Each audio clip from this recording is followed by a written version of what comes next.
aventuriers, bienvenue au podcast des livres-jeux.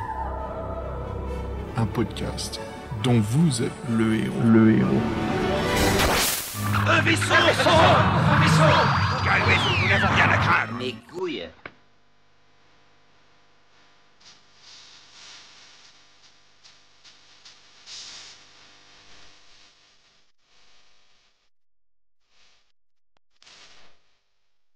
Et salut les aventuriers et bienvenue à un nouvel épisode du podcast dont vous êtes le héros. On est de retour, c'est à la fin des vacances d'été. Petite pause, il se passe pas mal de choses, mais nous voilà de retour pour discuter toujours des livres-jeux. Et toujours à mes côtés, salut Fred. Salut Xav, ça va bien bronzette cet été, en tout cas nous on s'est un peu posé cet été, vous avez vu au mois d'août, mais là on revient, la rentrée, tout le monde s'anime, et on espère vous accompagner un peu dans votre dure reprise, et donc quoi de mieux que de se marier un petit peu quand même quand on rentre de vacances, et donc on a choisi de continuer une série emblématique on va dire. Ouais, c'est ça, on replonge dans la quête du Graal, et puis on va attaquer le deuxième volume, qui est donc... Fred, je te laisse faire avec la voix d'Oliver. L'ordre des dragons. Voilà le barbare. Yo, donc voilà, ça reprend. Si on faisait un petit courrier des lecteurs, Fred, qu'en dis-tu ? Oui, ça fait quelques temps, et puis ça fait toujours plaisir, et puis là on fait une salve de 3 messages, si je me trompe pas. Ouais. Merci à vous, c'était franchement revenir de vacances et voir ça, bon, on n'est pas tout le temps en vacances, mais c'est vrai qu'on a mis du temps à sortir l'épisode, mais ouais, voir ces messages-là, ça nous a fait bien plaisir. Vas-y, je te laisse commencer. Ouais, c'est parti pour le courrier des lecteurs. Un premier message de Romain qui nous écrit « Bonjour, c'est toujours un plaisir d'écouter votre émission et de se replonger dans les jeux de rôle avec vous. D'ailleurs, pour mon fils de 6 ans qui voulait que je lui raconte des histoires. Ras-le-bol de choupi, oui et tout ça. J'ai commencé à inventer une histoire en reprenant la base de Hunter x Hunter, et puis tout doucement, ça s'est transformé en jeu de rôle avec des combats et de l'équipement à récupérer, etc. Il adore, il me demande tous les soirs la suite des aventures des personnages. Sinon, je suis aussi un gros fan de Saint Seiya. Si un jour vous faites une émission sur cette saga, qui reste le meilleur chevalier par ailleurs, je serais heureux de partager mon témoignage et mon avis avec vous sur la version de Netflix. Alors j'embrasse toute l'équipe, et continuez comme ça, et à bientôt, bisous Romain. Salut Romain. Salut, merci pour les petits bisous. Bisous Romain. Merci pour les petits bisous. Je trouve que c'est une excellente idée ce qu'il fait avec son fils, de faire justement de Hunter x Hunter, c'est un manga, je sais que mon cousin Pierre, tu connais Fred. Oui. Pierre qui nous fait... C'est quoi tu disais déjà ? Il a un langage... c'était quoi il dit 3 gros mots par toutes les 10 secondes, c'est un peu insupportable. Non, arrête, c'est pas ça. Non, c'est qu'il fait pas mal de... De l'argot. De l'argot, mais de l'argot millénial, quoi. L'argot moderne que nous, tous les deux, on est complètement paumés, quoi. Donc ouais, il lisait Hunter x Hunter, ils m'en parlaient pas mal, quoi. Donc je sais que ça, c'est un manga de très bon goût. Et écoute, je trouve ça c'est vraiment une super idée parce que ça motive les enfants à justement utiliser l'imagination avec tout ce qu'il y a comme possibilité de procrastination de notre époque. C'est une excellente chose, Romain, excellent papa. Et puis Saint Seiya, je crois que j'ai révélé dans précédents épisodes que oui, je suis un gros fan, quoi. Je suis sûr qu'il y a pas mal d'autres fans qui arriveront à me battre en savoir et en fandom, mais voilà, ça tient une place très proche dans mon cœur. Et puis qui reste le meilleur chevalier ? Après, chacun ses goûts. Toi, Fred, du Saint Seiya, fan ou pas ? Oui, je l'ai été, mais je m'en suis lassé. Tous ces trucs-là, moi, des années 80, ça m'est pas trop resté. Ça me fait marrer quand je les vois, mais je suis pas fan hardcore, quoi. Comment oses-tu, quoi ? Ouais, moi de toute façon, si, c'était sympa. Moi, je me demandais comment les mecs arrivaient à faire les collections déjà à l'époque des chevaliers d'or, vu que ça coûtait déjà un bras. Ah ouais, et puis là aujourd'hui, je crois que c'est des... Bon, après le terme japonais, si je ne me trompe pas, c'est des cloths, donc les mythic cloths, mais les nouvelles... les fabricants qui font les nouvelles figurines qui sont magnifiques et tout, alors ça vaut encore plus que précédemment, et puis après, je crois que pour les collectionneurs, c'est assez balèze de les trouver. Donc c'est assez impressionnant, mais après, bon, c'est préféré, c'est toujours intéressant. Moi, j'ai un petit préféré, c'est Mime, donc pendant la saga d'Asgard, qui est intéressant parce que cette saga n'existe pas du tout dans les mangas, que dans la série télé. Donc ouais, Mime, c'est un de mes chevaliers, c'est un antagoniste, mais ce que j'aime bien de cette saga d'Asgard, c'est le développement, Fred, en tant qu'écrivain, ça nous plaît, ça, c'est le développement, en fait, chaque ennemi. Pendant les combats, en fait, on voit leur flashback, en fait, ils développent le personnage et ils leur donnent une énorme personnalité, ils le construisent, donc le combat prend de plus en plus d'ampleur, parce que tu comprends, en fait, que ce sont tous ça devient des anti-héros, ils se transforment d'antagonistes en anti-héros, et c'est assez impressionnant, quoi. Moi, ce que je veux dire, ouais, c'est que ça coûtait un bras, parce que je m'en souviens, à l'époque, ça on va parler en francs, les Chevaliers du Zodiac, ça coûtait 100 balles, plus de 100 balles, et mon seul, les G.I. Joe, c'était vendu 30-35 balles. Alors, t'as vu, tu peux avoir 3 G.I. Joe, pour un Chevalier du Zodiac, donc faut pas déconner non plus, quoi. Et puis après, il fallait pas perdre les pièces, hein. Wow. Ah oui, bon, en plus, les petites armures, les petites genouillères en plastique, là, toutes petites, là, où les. Non, en métal. Oui, bah non, au début, c'était en plastique, les armures, hein. Il y a certaines épaulettes, mon cher, le Scorpion, il avait des épaulettes en plastique. Oui, il y avait un mélange, non? Parce que je sais que moi j'avais Andromède, et je crois que c'est le torse à l'avant, c'était du métal, mais le reste c'était du plastique. En fait, c'était impressionnant. Je me souviens surtout des pieds. Les pieds étaient en métal de chaque figurine, c'était assez impressionnant, quoi. Et puis après, avec le temps, ça tenait plus trop, donc comme c'était du métal, t'avais les figurines qui tombaient vers l'avant ou l'arrière. Donc il faut les entretenir, quoi. Après, la série Netflix, bon là, pour partager les avis, écoute, pourquoi pas faire du nouveau, mais pour moi, ça tient pas autant que la série précédente, mais c'est très difficile, hein. C'est toujours très difficile de faire mieux, ou des fois, je trouve que c'est bien de faire la même chose, mais bref, hein, les avis là-dessus. Toi, je crois pas que t'aies regardé, Fred, non? Non, j'ai pas regardé. Je crois que je l'ai regardé d'un coup avec Ludo, hein, pour tous ceux qui nous écoutent depuis très longtemps. Ah ouais, avec Ludo. Ouais. Donc Ludo qui était avec nous sur la citadelle du chaos, la forteresse du chaos. Oh là là, citadelle, Fred, c'est des vacances d'été là. Ouh. Il y a le savoir qui se dissipe. La citadelle du chaos, voilà. Donc on a tout regardé un après-midi, et puis bon, on était. C'est marrant parce que la nostalgie c'est très subjectif, hein. On est heureux de retrouver des personnages, des aventures qu'on connaît, mais après bon, les séries changent pas mal de choses, énormément. Je trouve qu'elle est beaucoup moins. Elle joue beaucoup moins sur le drame ou la splendeur, en fait. C'est les combats qui sont vus dans les arènes par une centaine de publics. Comment dire, ce côté incroyable. Je trouve que ça réduit énormément. Ça devient beaucoup plus petit et moins épique. C'était mon impression, quoi. Mais bon, après, c'était chouette. La 3D, j'ai trouvé assez cool, malgré que tout le monde se plaint des fois que c'est pas super beau. Des fois, ça n'a pas besoin d'être beau, ça a juste besoin de marcher pour l'histoire que ça raconte, quoi. Sinon, t'es au courant que c'est pas le podcast sur Saint Seiya. Hein. Allez, on enchaîne. Merci Romain, ça fait plaisir. Grâce à toi, j'ai pu parler à Fred de Saint Seiya, que Fred il est là. Bon, vas-y, faut que ça avance. Ah, oui. Ah, et maintenant, je vais t'écraser. Ouais, oui. J'ai entendu un moteur derrière. Oui, c'est le mec qui me dit ta gueule, quoi. C'est bon, avance. Allez, et c'est mon doppelganger Saint Seiya. Si tu nous parles d'un autre doppelganger, Fred. Oui, un message de Doppelganger, ouais, super pseudo.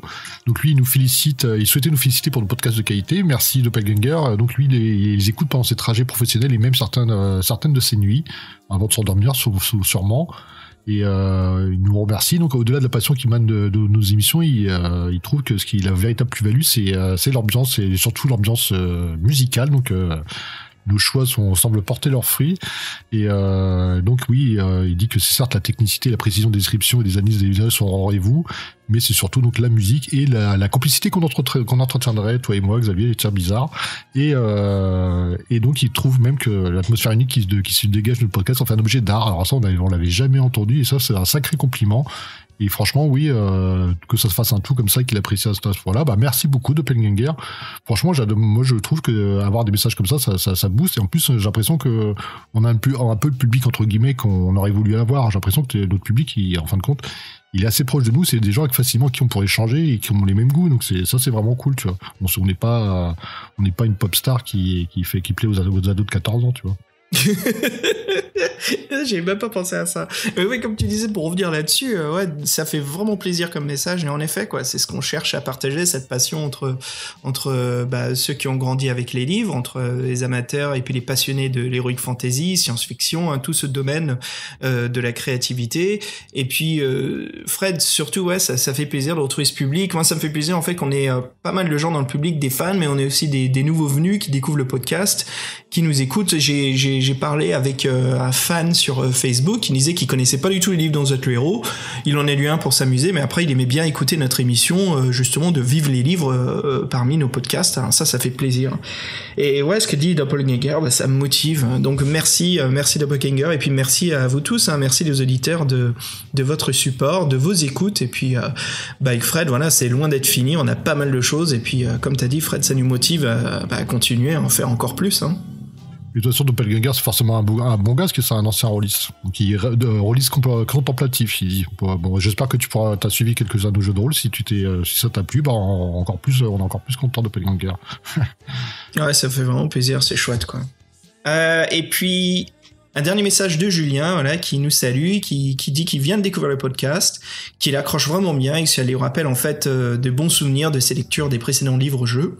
Et puis il a une question, il va tout de suite droit au but, hein, Fred, il nous demande si on va attaquer un livre très connu des défis fantastiques, hein, qui s'intitule bien sûr le renommé, hein, celui qui a son propre trône, le labyrinthe de la mort, avec le baron Succumvit.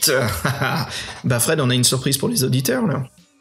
Oui, parce que c'est dans les cartons, il y a en ce moment les inspirations des auditeurs sont bonnes, parce qu'à chaque fois qu'on demande quelque chose, le truc sort pas derrière, donc voilà, ton vœu sera exaucé, donc bienvenue à toi, et pour une fois, tu auras le droit d'avoir l'épisode que tu souhaitais, sachant que nous, on a la volonté de tout vouloir faire, mais on fait pas ça, on fait ça un peu ça dans l'ordre qui nous plaît, comme ça vient. Donc voilà, pour ceux qui sont fans de certaines séries, excusez-nous, mais on préfère les enchaîner un peu au fil de l'eau. Et voilà, ça avance, et donc voilà, le labyrinthe de la mort, gros titre des défis fantastiques, et oui, on va s'y atteler avec... moi, perso, je le connais pas, donc tu vois, moi en fait, j'ai joué aux défis fantastiques, mais j'ai joué aux trucs obscurs, et les vrais classiques, j'en ai même pas entendu parler, comme quoi l'émission sert à tout le monde, quoi. Donc ouais, Fred, en plus c'est marrant qu'il nous demande ça, parce que juste précédemment à ça, voilà, c'était prévu au planning, on voulait vous surprendre là-dessus pour ce début d'automne, c'était de faire justement le labyrinthe de la mort. On a un énorme dossier, Fred, je crois qu'on a tellement de choses à discuter là-dessus qu'on va faire un petit peu ce qu'on a fait pour Sorcellerie 3, c'est faire 2 podcasts. Donc on va en faire 2 vous allez recevoir dans le même mois. Le premier, ça sera bien sûr sur le livre, sur notre aventure, notre critique, hein, ce qu'on fait comme d'habitude, hein, tous les 2. Et le troisième, on va se retrouver avec Fabien et on va discuter justement de l'envers du décor de ce livre, ce que ça crée en pop culture, son importance dans le monde de l'heroic fantasy, dans le monde du jeu vidéo, la publicité, vraiment à quel point ce livre a, pas pour dire changé, mais comment il a innové et quand même est sorti du lot des défis fantastiques et est devenu un peu un symbole pop culture parmi pas mal de pop culture internationale, hein. Même jusqu'à l'Amérique, il est arrivé ici, ce qui est très rare pour les livres-jeux, hein, pour les US. Ça ne marche pas autant, ça marche un peu mieux aujourd'hui, mais ça ne marche vraiment pas autant qu'en France ou en Europe, où c'est un produit, qui est emblématique, qui se vend très facilement. Bah ouais, voilà. Pas mal de choses, hein, Fred. Bah oui, c'est bien, le courrier des lecteurs nous a bien fait réagir cette fois-ci. Ça fait longtemps qu'on n'était pas resté aussi longtemps. Donc merci à vous, c'était vraiment cool d'avoir votre retour. Et nous, on apprécie vraiment. Voilà, donc là, on est parti, c'est la rentrée. Et donc, quête du Graal, qu'est-ce qui se passe ?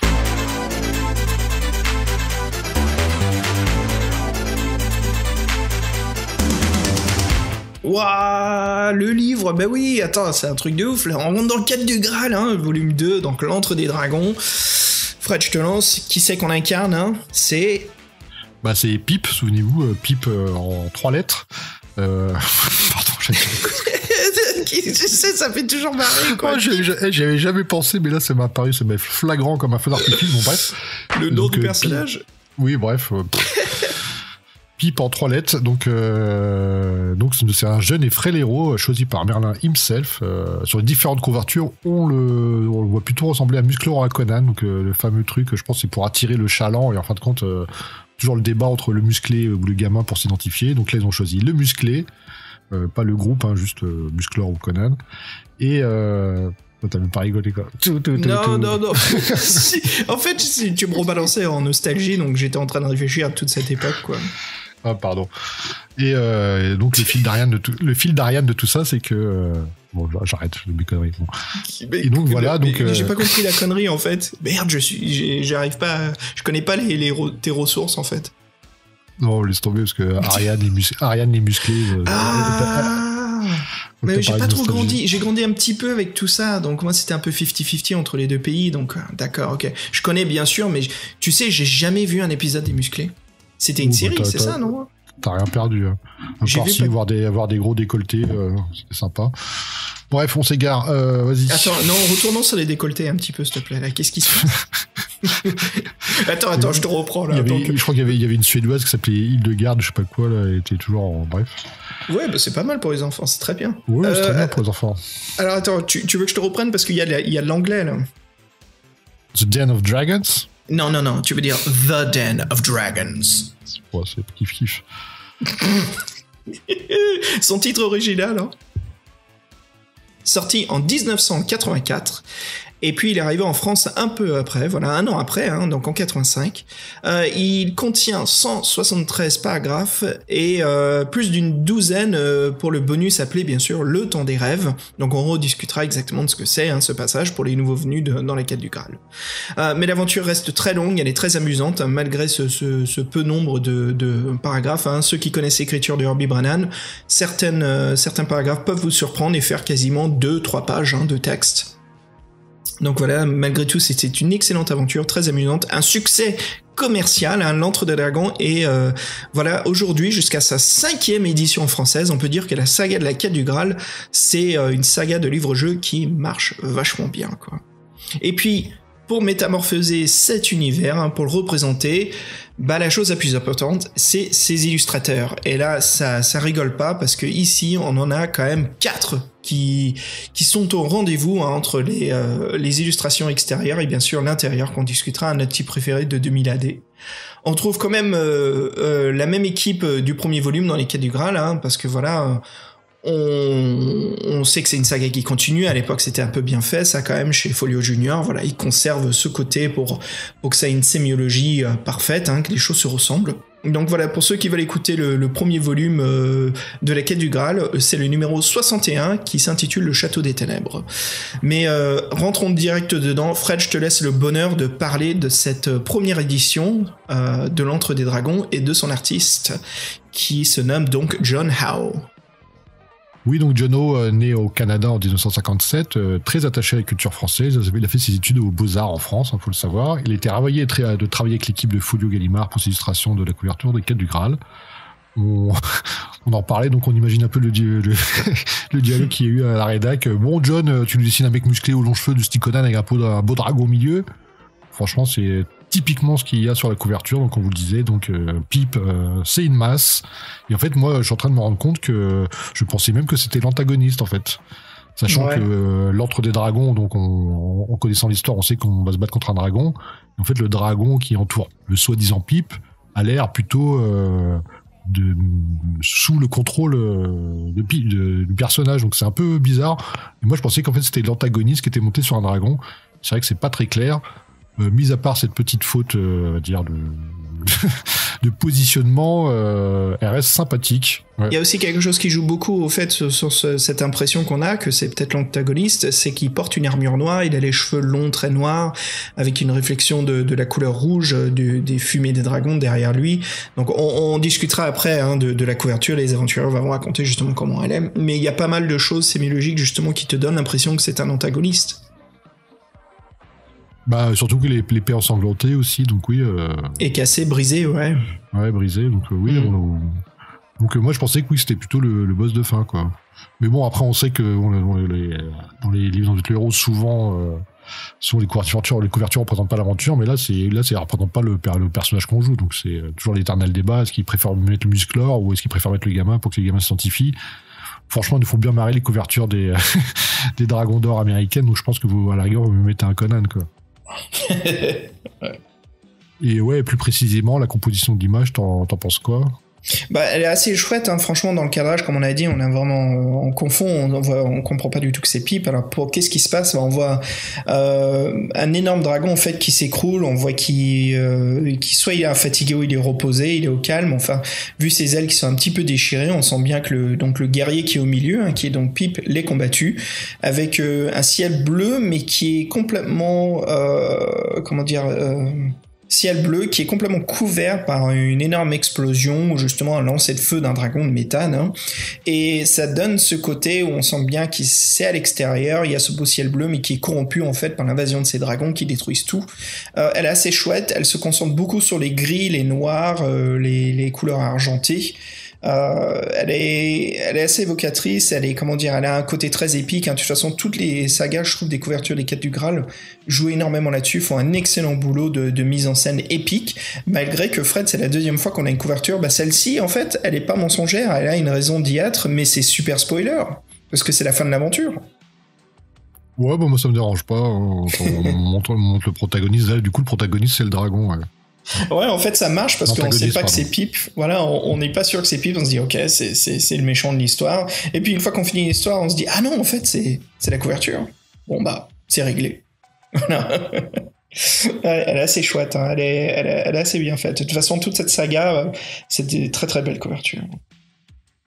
Après, on a peut-être une explication pourquoi le dragon il a l'air sous les ordres de Pip, c'est que John O, c'est aussi un ami de la grande Anne McCaffrey, souvenez-vous, celle qui a voulu réhabiliter les dragons et leur donner une image positive, puis l'image qu'on avait de Eric Fantasy classique.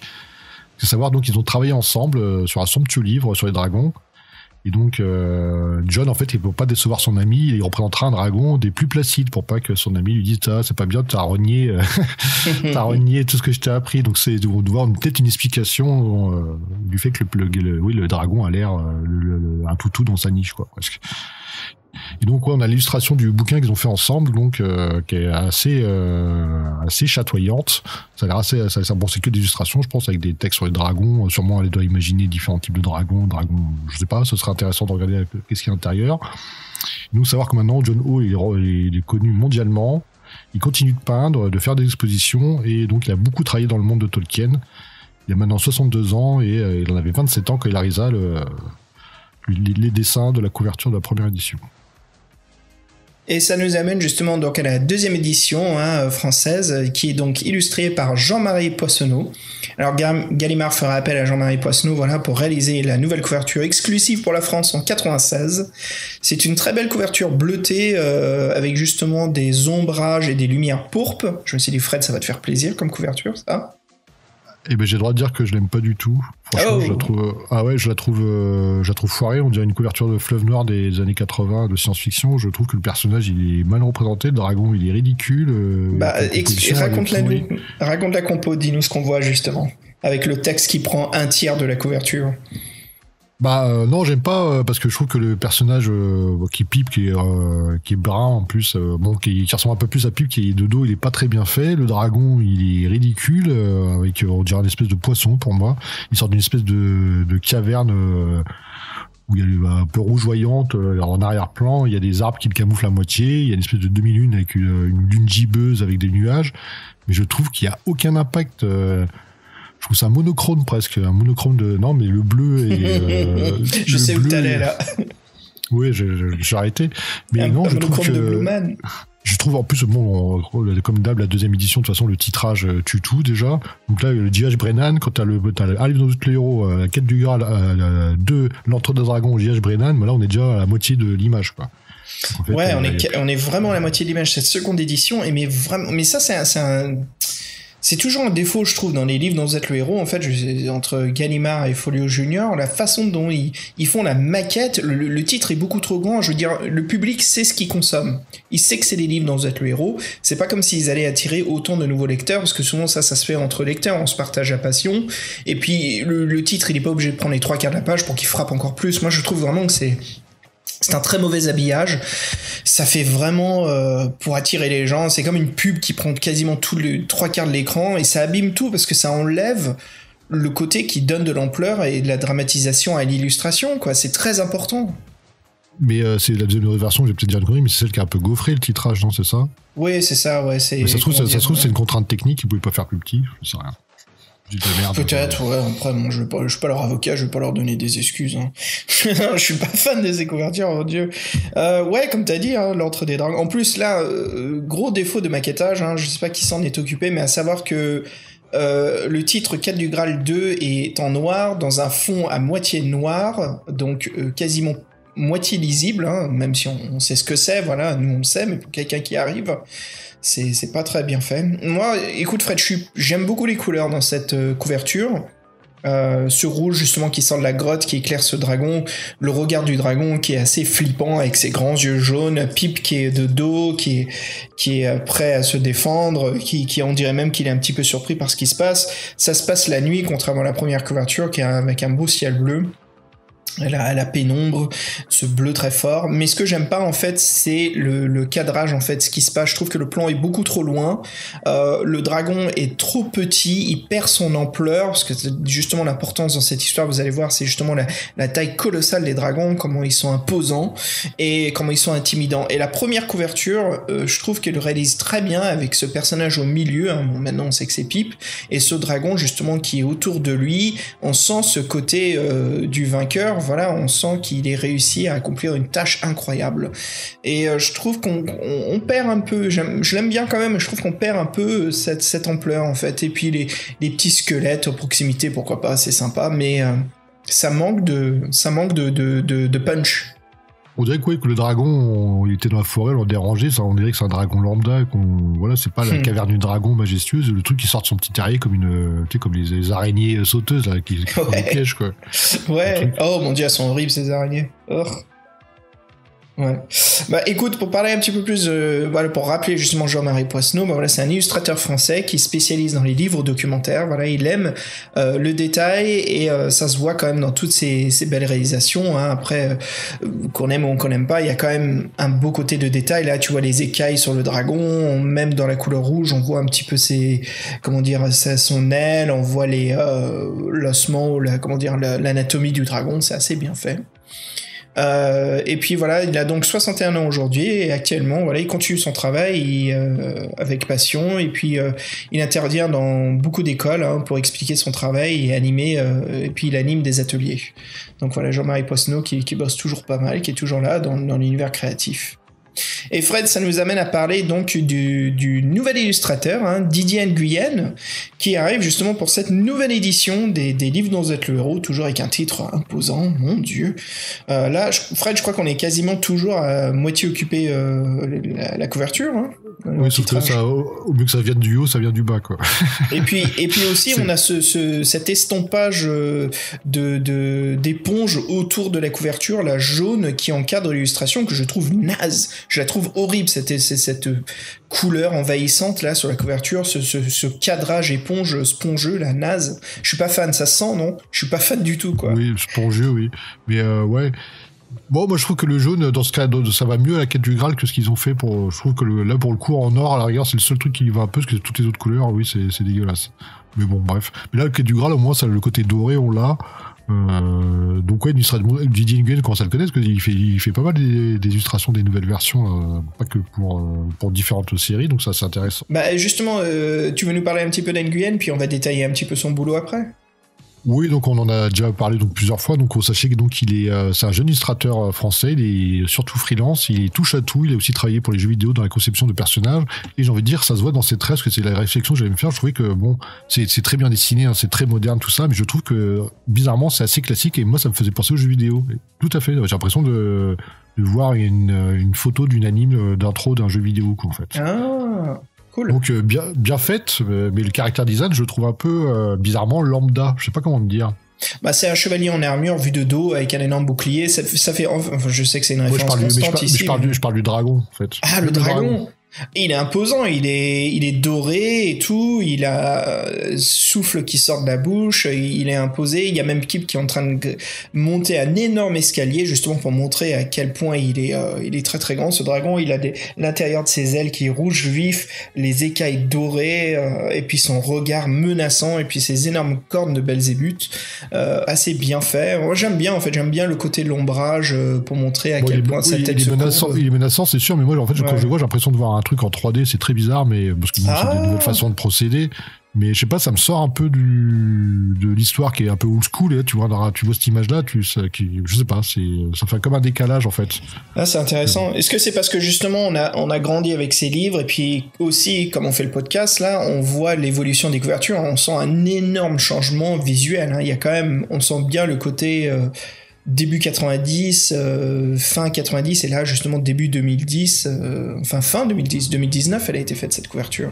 On voit l'évolution des couleurs, les techniques, le cadrage, mais ouais c'est juste l'évolution des illustrations aussi, la façon dont les gens dessinent, c'est les outils. Je crois que c'est ça peut-être Fred, non? C'est le type de couleur. Oui c'est ça, c'est le type de couleur, oui c'est le rendu, je pense que c'est de l'infographie entre guillemets. C'est du numérique je pense, oui c'est dessiné au numérique, ouais. Après, ça a son style, mais là, je sais pas, moi, ça me fait penser à beaucoup de choses, c'est tout ce que j'ai envie de dire, donc un peu tout et un peu rien, en fin de compte. Ouais, moi ça me fait penser vraiment aux jeux vidéo, j'ai l'impression de voir un DLC de Dark Souls, ce qui est pas négatif, hein, je trouve ça cool, quoi, le mec avec l'armure. Ce que j'aime bien, en fait, c'est un petit détail, j'aime beaucoup les petites choses, les petits détails sur les personnages principaux, et là, en fait, il a une sorte de cape, mais au niveau des hanches, qui est autour de sa ceinture, et voilà, Pip est dans une énorme armure colossale de fer, hein, ou d'argent, justement prêt à affronter ce dragon, et j'aime bien ce côté bien équipé, surtout qu'il est en train de monter ses escaliers, ça donne un côté très épique, hein, ça sent le climax de fin. En fait, c'est l'illustration de Didier Nguyen, c'est l'avant, ou l'illustration de John Howe, c'est l'après. Oui, c'est ça. Ouais.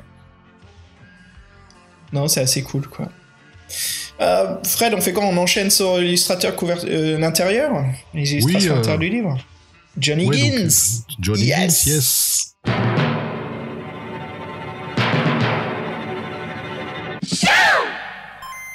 Alors pour faire un petit rappel sur Johnny Gins, qui c'est un illustrateur anglais très très connu, hein. Il est toujours très actif aujourd'hui. Bon, nous on le connaît que via l'univers de la quête du Graal, hein. Mais à savoir, Johnny Gins, voilà, il a travaillé sur énormément de comics, hein, 2000 AD comme on l'a dit avant. Il a même travaillé sur des comics plutôt style américain comme Razor Jack, mais surtout quelque chose de très connu, hein, c'est comment dire, du Judge Dredd et compagnie. Donc ouais, c'est quelqu'un qui a un énorme CV dans le monde du comic book. À noter aussi, lorsqu'il apprenait les beaux-arts au Royaume-Uni, on lui avait montré des bandes dessinées françaises qu'il avait adoré et aussitôt voulu s'inspirer du style graphique, et c'était nul autre en fait que Moebius avec ses BD sur Blueberry. Donc Fred, là c'est la source d'inspiration parfaite pour un illustrateur, je dirais. On va avoir du mal à faire mieux, oui, c'est sûr. Et puis Fred, ça nous ramène justement à parler de l'auteur, qui est nul autre que... notre petit Herbie à nous, notre Herbie James Herbert Brennan, notre chauve préféré. What the fuck? Parce que Fabien a mis une photo et il doit regarder avec ses petites lunettes et c'est bon, oui, Brennan qui a bien vieilli.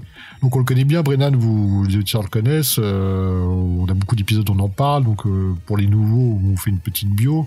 Donc il faut savoir qu'il est britannique, il a aussi réalisé la série des Loups Ardents et des séries épouvantes, en plus de celles des quêtes du Graal. Son œuvre littéraire est immense, avec plus de 120 livres pour tous les publics. Il écrit pas que des trucs pour les enfants, il est aussi très mystique, on avait dit, il fait des spiritualités, plein de choses.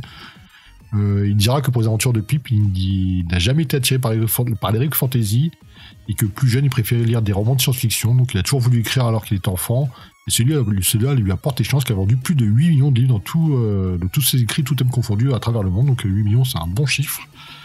Et donc il est très fier que ces livres de l'euro soient encore réédités de nos jours pour avoir toujours de nouveaux lecteurs et de nouveaux petites têtes blondes à conquérir.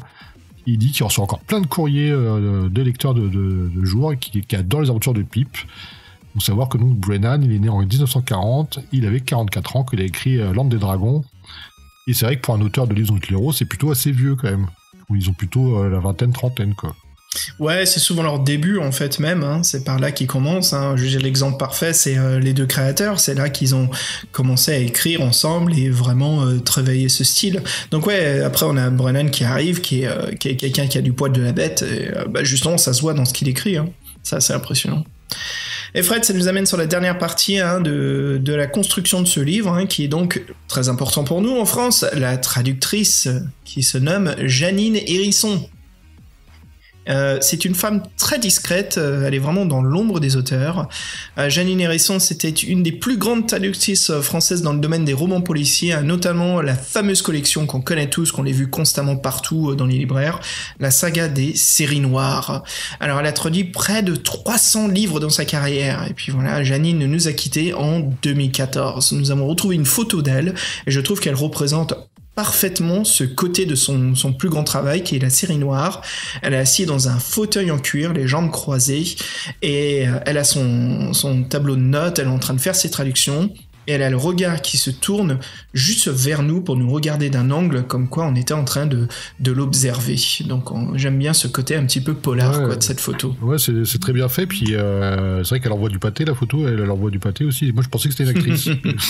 Non, la photo est très dans le contexte. Ça fait vraiment série noire. C'est tout à fait ça, quoi.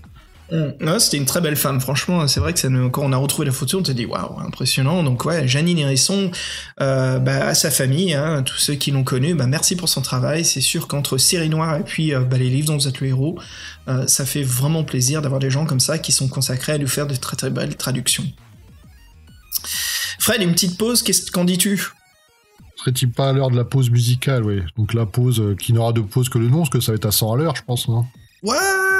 Je te propose un morceau de Hawkwind. Tu connais, tu connais ce groupe? Oui, de nom. Après, mais t'en as déjà passé que. Ouais, oui, parce que les mecs ils sont ultra fans d'Heroic Fantasy. Ils ont carrément consacré un album quasi complet à Elric des Dragons où chaque chanson raconte sa vie. Hawkwind, ça fait penser à Hawkmoon.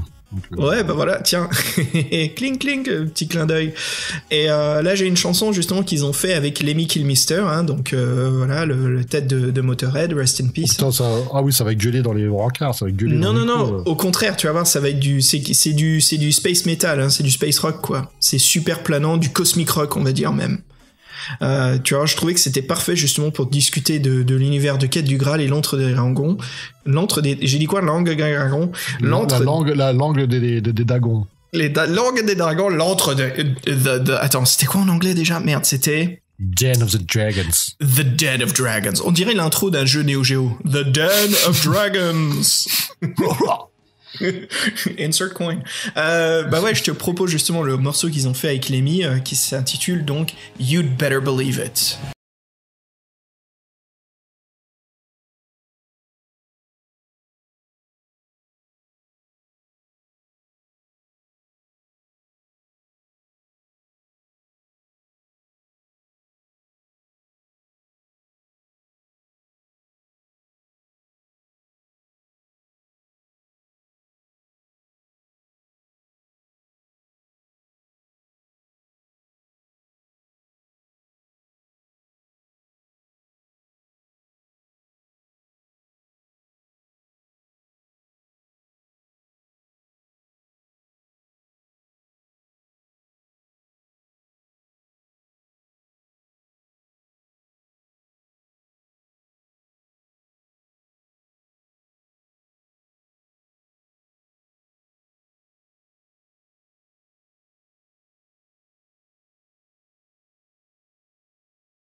Voilà, j'espère que ça te met dans le bain cosmique. Je suis bien, ouais, c'est vraiment très sympa comme genre de son, et ça ressemble un peu au stoner, ouais. C'est vraiment chouette. Et comment tu dis, c'est quoi le groupe? Non, il y a un style, c'est le stoner metal ou stoner rock, le stoner. Ah, ouais, le stoner rock, ouais, c'est un peu ça. Cosmique. Ouais, c'est ça, le psychedelic space rock aussi. Ouais, c'est des bons sons, quoi. Ah, excellent, ouais, parfait, justement pour se mettre tranquillou dans l'univers de la quête du Graal. Bah écoute, je te raconte le synopsis. Fred, t'es chaud là, t'es posé avec ta clope? Ouais. Boum. Alors il y a un énorme dragon de bronze qui ravage le royaume du roi Arthur. Il sème la destruction et la mort. Il a pulvérisé un monastère, provoquant la mort de dizaines de moines. Arthur doit trouver une solution, car le dragon va continuer sa funeste quête. Il sait qu'il ne peut pas compter sur ses chevaliers et faire appel à son ami magicien Merlin. Et ce sera donc Pip qui aura la lourde tâche de sauver le royaume encore une fois. Nous voici de retour, incarnés en tant que Pip. Alors les règles du jeu, qu'est-ce que c'est? Les règles du jeu, très simples, hein, très très amusantes. Voilà, c'est Merlin lui-même qui nous explique les règles pendant qu'on lit le livre, donc une méta impressionnante de Herbie Brennan dans la saga de la quête du Graal. Hein. C'est marrant justement parce que il y a ce côté méta contre méta qu'on joue au livre. Le livre nous dit bien de prendre des paires de dés avant qu'on soit téléporté dans le monde, mais si on prend une paire de dés pour rouler nos skills et nos sorts, ça veut dire que les dés en fait nous transforment anatomiquement, bref... je sais pas, c'est un peu le what the fuck de l'Heroic Fantasy, c'est très intéressant. Alors, comment ça se passe? Il y a des points de vie, hein, on lance 2 dés, on multiplie le score par 4, on a la même l'autorisation de recommencer 3 fois, voilà, si on a son score trop faible. Herbie qui est sympa avec nous, Herbie on le connaît bien, il aime bien donner la plus vaste possibilité à ses règles pour même éviter de tricher, de donner des règles justement qui évitent de relire des pages, des règles de remonter dans le temps, bref. Donc voilà, on a ça aussi.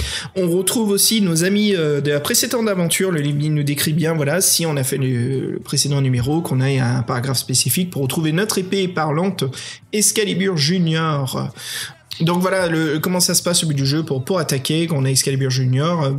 Normalement, il faut faire 6 ou plus voilà, pour toucher un ennemi, pour lui faire des dégâts, mais si on est équipé avec cette épée magique parlante, voilà, il faut faire au moins 4 pour gagner.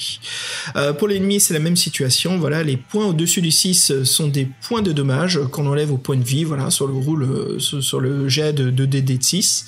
Et lorsque l'ennemi lui reste 5 points de vie, voilà, on peut considérer que le combat est gagné, que c'est un ennemi qui est en train de mourir au sol.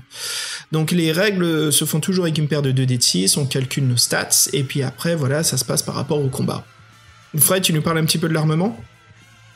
Oui, alors sachant que pour ceux qui auraient fait la première aventure, vous avez droit de garder la plupart de votre armement, donc dont Excalibur Junior et le pourpoint en peau de dragon qui a gagné 1 en protection, qui était à 3 dans le premier volume et qui est passé à 4. Donc ça, c'est une bonne nouvelle. J'ai comparé les stats du truc. Donc vous pouvez garder tous vos objets.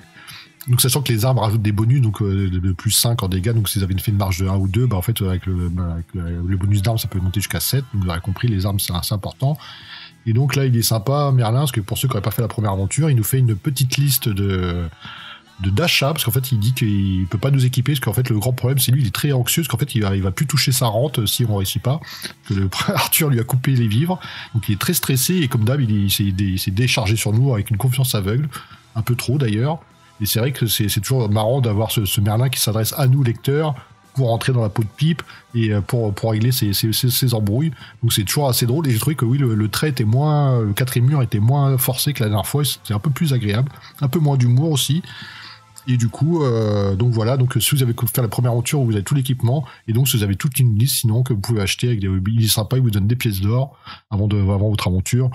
Donc là, vous pouvez pas acheter un peu de tout, des armes, de la corde, n'importe tout ce qui est marqué dessus, des rations alimentaires, au prix fort par contre. Et voilà, donc ensuite, il vous explique la petite règle de l'amitié avec Amon. Je sais pas si t'en souviens, Xav. Bah ouais, justement, alors comment ça se passe? Parce que c'est un truc quasi impossible, hein, Fred, je crois qu'on va être d'accord là-dessus. Pip lance 1 dé pour le monstre, et puis il lance 3 dés pour lui-même, voilà, et le total des 3 dés de notre lancé doit être inférieur au dé unique qu'on a lancé pour le monstre. Si c'est réussi, bah voilà, on peut s'imaginer justement faire une vadrouille dans le centre commercial avec Freddy Krueger, prendre une tasse de thé avec des petits biscuits avec Jason. Donc en gros, voilà, on est devenu amis avec le monstre, mais Attends, franchement... comment tu fais avec 3D pour faire en dessous d'un seul dé? Je veux dire, c'est... Bah, si le monstre, il jette pas 5 ou 6, c'est pratiquement possible. Bref. Ouais, voilà, ouais. C'est incroyable. Je veux dire, même si le dé unique est un 6, on a quand même très très peu de chances de réussir. Hein. Oui. Bah, en fait, Ouais. c'est des bonnes idées qui sont pas exploitées. C'est comme parce que dans ce genre d'aventure, on a des points de vie, on aime bien en gagner. Donc, il y a une petite spécificité dans la quête du Graal, c'est le temps du rêve qui nous permet de regagner des points de vie. Mais là encore, une fois, vous avez une chance sur 3 de regagner des points de vie et 2 chances sur 3 de tomber dans une épreuve qui sont assez bizarres. Donc, en plus, il me semble que ce sont exactement les mêmes que celles du livre précédent. Genre, je les ai relus vite fait, et pour moi, c'était les mêmes. Donc, on avait dit que c'était assez coloré, mais ça cherchait pas grand chose. En plus, la plupart du temps, on perdait des points de vue. Donc, il y a une qui est assez colorée, quand même, c'est qu'on est transformé en céleri. Ouais. il y a une chèvre qui veut nous bouffer. Donc voilà, donc là c'est un peu bizarre parce que déjà en fait le temps du rêve c'est à la base c'est pour regagner des points de vie. En fin de compte, on a très peu de chances d'arriver au but. Et moi j'ai été tout déçu, c'est surtout il est pas renouvelé le concept avec de nouveaux rêves. Parce que pour ceux qui avaient joué à la première aventure, ça fait un peu redondance, donc ce qui limite encore plus l'intérêt. Donc là encore c'est une bonne idée pas exploitée quoi. Et puis une chose qui est un peu mieux exploitée, Fred, c'est quand même la magie. Hein. Alors Pip, il a pris des galons depuis sa première aventure. Il a beau être un chevalier débutant, mais voilà, Merlin, il nous confie 10 nouveaux tours de magie. Hein. C'est bien plus que dans notre première aventure. Mais attention, chaque sort jeté, nous coûte 3 points de vie. Donc c'est assez difficile, à savoir quand les utiliser et s'il faut les utiliser autant que cela, en dépendant de la durée de l'aventure. Alors là, excuse-moi, je te coupe, là, je rigole grassement parce que on n'a pas parlé de la version française, mais je pense que Quête du Graal, c'est le pompon de je m'en bats les couilles, la mise en page, elle est horrible. Et moi, la magie, en fait, j'ai que 2 pouvoirs. Donc là, que je vois qu'il y en a 10, je sais pas où ils sont passés. Donc en fait, c'est un scandale. Ouais. C'est un scandale parce qu'en fait, j'ai que 2 pouvoirs. Il me parle d'invisibilité que j'ai même pas dans ma liste. Et là encore, la version française, ils ont fait n'importe quoi. Je sais pas si t'as vu le nombre de points où derrière il y a pas des majuscules. Ils ont confondu les virgules et les points. Il y a des retours à la ligne qui ont pas lieu d'être. Et les dialogues sont jamais écrits de la même façon, mais mais arrêtez quoi. Je me demande comment c'est sorti ce truc là quoi. Franchement, ils devaient les faire à dire oh ça se vend les gamins ils ont rien à fiche de toute façon. Vas-y sors le délai c'est demain, vas-y on n'a pas le temps de relire, vas-y sors comme ça, vas-y ça va passer. Oh, mais mon Dieu, mais je dis c'est moi quand j'en suis à ma première mouture, c'est moins crado que ça quand j'écris un truc quoi. C'est horrible. Franchement, tu sens que c'est les mecs qui poussent, hein. C'est sûr qu'ils sortent ça comme des petits croissants, ils en ont rien à cirer quoi. Vas-y, tu me fais un batch de 20, tu fous ça dehors, vas-y vends-les à la Fnac, vends-les n'importe où, bon débarras quoi. Et ça se sent dans la mise en page. Hein. J'ai même vu des coquilles, pour te dire, des vraies coquilles où ils sont trompés sur les verbes, où il manque des mots et tout. Non mais j'ai jamais vu ça quoi. C'est vraiment. Et alors là franchement moi je trouve que c'est un scandale. Et puis franchement comme quoi les publics de gamins à l'époque c'était de la thune et rien à fiche. Hein. Faut pas dire autre chose. Je me demande s'ils ont pris son premier draft en fait de la traduction et puis elle est là à leur dire je vous envoie le deuxième à la fin de la semaine et les mecs ils font non c'est bon vas-y on publie. Et la nana elle est là à leur dire non mais j'ai pas fini les gars là-haut, laissez-moi le temps et il y a pas mal de choses, j'ai même pas encore traduit les sorts. Non mais c'est bon on va le faire nous-mêmes, t'inquiète pas. Et puis, les gars, on n'a pas traduit les sorts. Bah, vas-y, la page, on a perdu la page, vas-y, fais pas chier. Je connais pas l'anglais. Attends, il y en a 2 que je connais. Invisible, ça c'est invisible. Ok, vas-y, fous ça là-dedans, c'est bon. Non, mais je l'ai même pas, parce que, en fait, Brennan, il en parle comme quoi il faudra l'utiliser avec parcimonie, parce que il va te le proposer plusieurs fois. Bah, je lui ai dit, mais attends, mais j'ai que 2 pouvoirs. J'ai même pas invisibilité. Moi, j'ai un truc pour faire un champ de force et un truc pour envoyer une boule de feu, je crois. Et tout le reste, donc 10 pouvoirs. Mais attends, franchement, c'est ouf, quand même. Encore qu'il y ait des coquilles, tout ça, tu fais, bon, allez, c'est pour la forme, on s'en fout. Mais là, il te prive de 8 tours de magie. Mais alors, attends, il faut dire aussi aux éditeurs, nous, on est en train de faire la première édition. Je suis sûr que dans la nouvelle édition. Oui, bien sûr. Ouais, mais nous, on est old school jusqu'au bout. On joue première édition. Avec toutes les merdes. on deal avec toutes les merdes, ouais. Aïe. Et Fred, en parlant d'expérience qu'on est en train d'acquérir à travers tous ces vieux livres, on a aussi de l'XP avec Pip, hein. Oui, alors ça c'est pareil. Donc normalement, quand vous résolvez une énigme, déjà, ou quand vous combattez un ennemi, que vous le vainquez, vous êtes vainqueur, vous gagnez un point d'XP. Et je crois que c'est par tranche de 10, on gagne un point de vie, c'est ça ? Ouais. Alors après, sachant donc il est quand même sympa parce que donc si vous n'avez pas fait le compte après l'aventure, il vous dit que vous pouvez commencer l'aventure avec 10 points de vie supplémentaires. Sachant qu'il y a pas mal de façons de regagner les points de vie, parce que normalement vous avez des potions, tout ça, donc normalement les points de vie c'est pas trop un problème dans ce jeu-là vers la fin quoi. Et puis il y a aussi, on en parlera, mais dans le village il y a une maisonnette qu'on peut rentrer et gagner énormément de points de vie aussi. Voilà, donc la magie, pour ceux qui ont la première version, vous pourrez pas en faire l'expérience parce qu'en fait tout est tronqué. Vous avez juste un pouvoir de défense, un pouvoir d'attaque et tous les pouvoirs utilitaires, je pense qu'ils sont passés à la trappe. Donc tu peux me faire la liste vite fait si tu les as, toi. De quoi la liste de quoi? Des pouvoirs. Je suis triste de te dire que je ne peux pas, Fred. Tous mes livres sont emballés dans les cartons. Ah d'accord. En plus j'ai vu qu'il y avait un système de sigles comme dans Sorcellerie. Ah bon? Ah oui, ils avaient fait que des pseudo-abréviations même, des sigles, oui. Bon, donc la magie, vous voyez, encore une règle supplémentaire qui ne sert à rien, parce que personne n'a utilisé, parce que moi j'avais pas les règles, et toi, il semblerait que dans l'aventure, c'était pas servi. Donc encore une bonne idée, non exploitée, j'ai envie de dire. Ouais, la façon dont je me suis servi, c'est souvent dans les combats, ils disaient, voilà, si vous utilisez de la magie ou pas. Donc oui, vas-y, les boules de feu sur la main, les choses comme ça, mais après... Non, en fait, ce que j'allais dire, en fait, les trucs les plus puissants, c'est les boules de feu qu'on avait gagnées dans l'autre truc, dans l'autre épisode. Là, qui ont bien servi, hein. Franchement, j'ai bien fait de les garder aussi, mais j'avais pas trop utilisé, et franchement, là... Sans ça, c'est impossible pratiquement. Et donc oui, là il y a un petit bonus pour ceux qui ont fait l'aventure précédente, c'est clair. Ouais, bien plus fort, bien plus pratique. Fred, ça nous amène à parler des personnages principaux. Hein. Bon, on fait vite fait. Tu veux que je te les enchaîne là, Fred? Je te dis qui est-ce qui est là, qu'est-ce qui se passe? De toute façon, on a les deux qu'on vous a présentés déjà. Bah ouais, Merlin et Pip, bien sûr. Alors, il y a un nouvel personnage qui apparaîtra à travers l'aventure, hein, qui s'appelle Ethelbert. Donc, Ethelbert qui est important dans l'univers du Pendragon, ici. Et puis, Fred, notre vampire préféré, qui refait surface, qui est donc... Oui, Nosferax. Donc, sachant que Nosferax, oui, c'est un personnage important, parce que c'est un personnage récurrent, et en plus, un peu un personnage attachant, parce que bon, c'est un poète raté, il nous accueille toujours avec des vers qu'il faut absolument applaudir, sinon ça se passe mal, ça se la règle de base. Et souvent, il nous lance un petit défi, souvenez-vous, dans le premier épisode, c'était un poème, avec des règles bien spécifiques.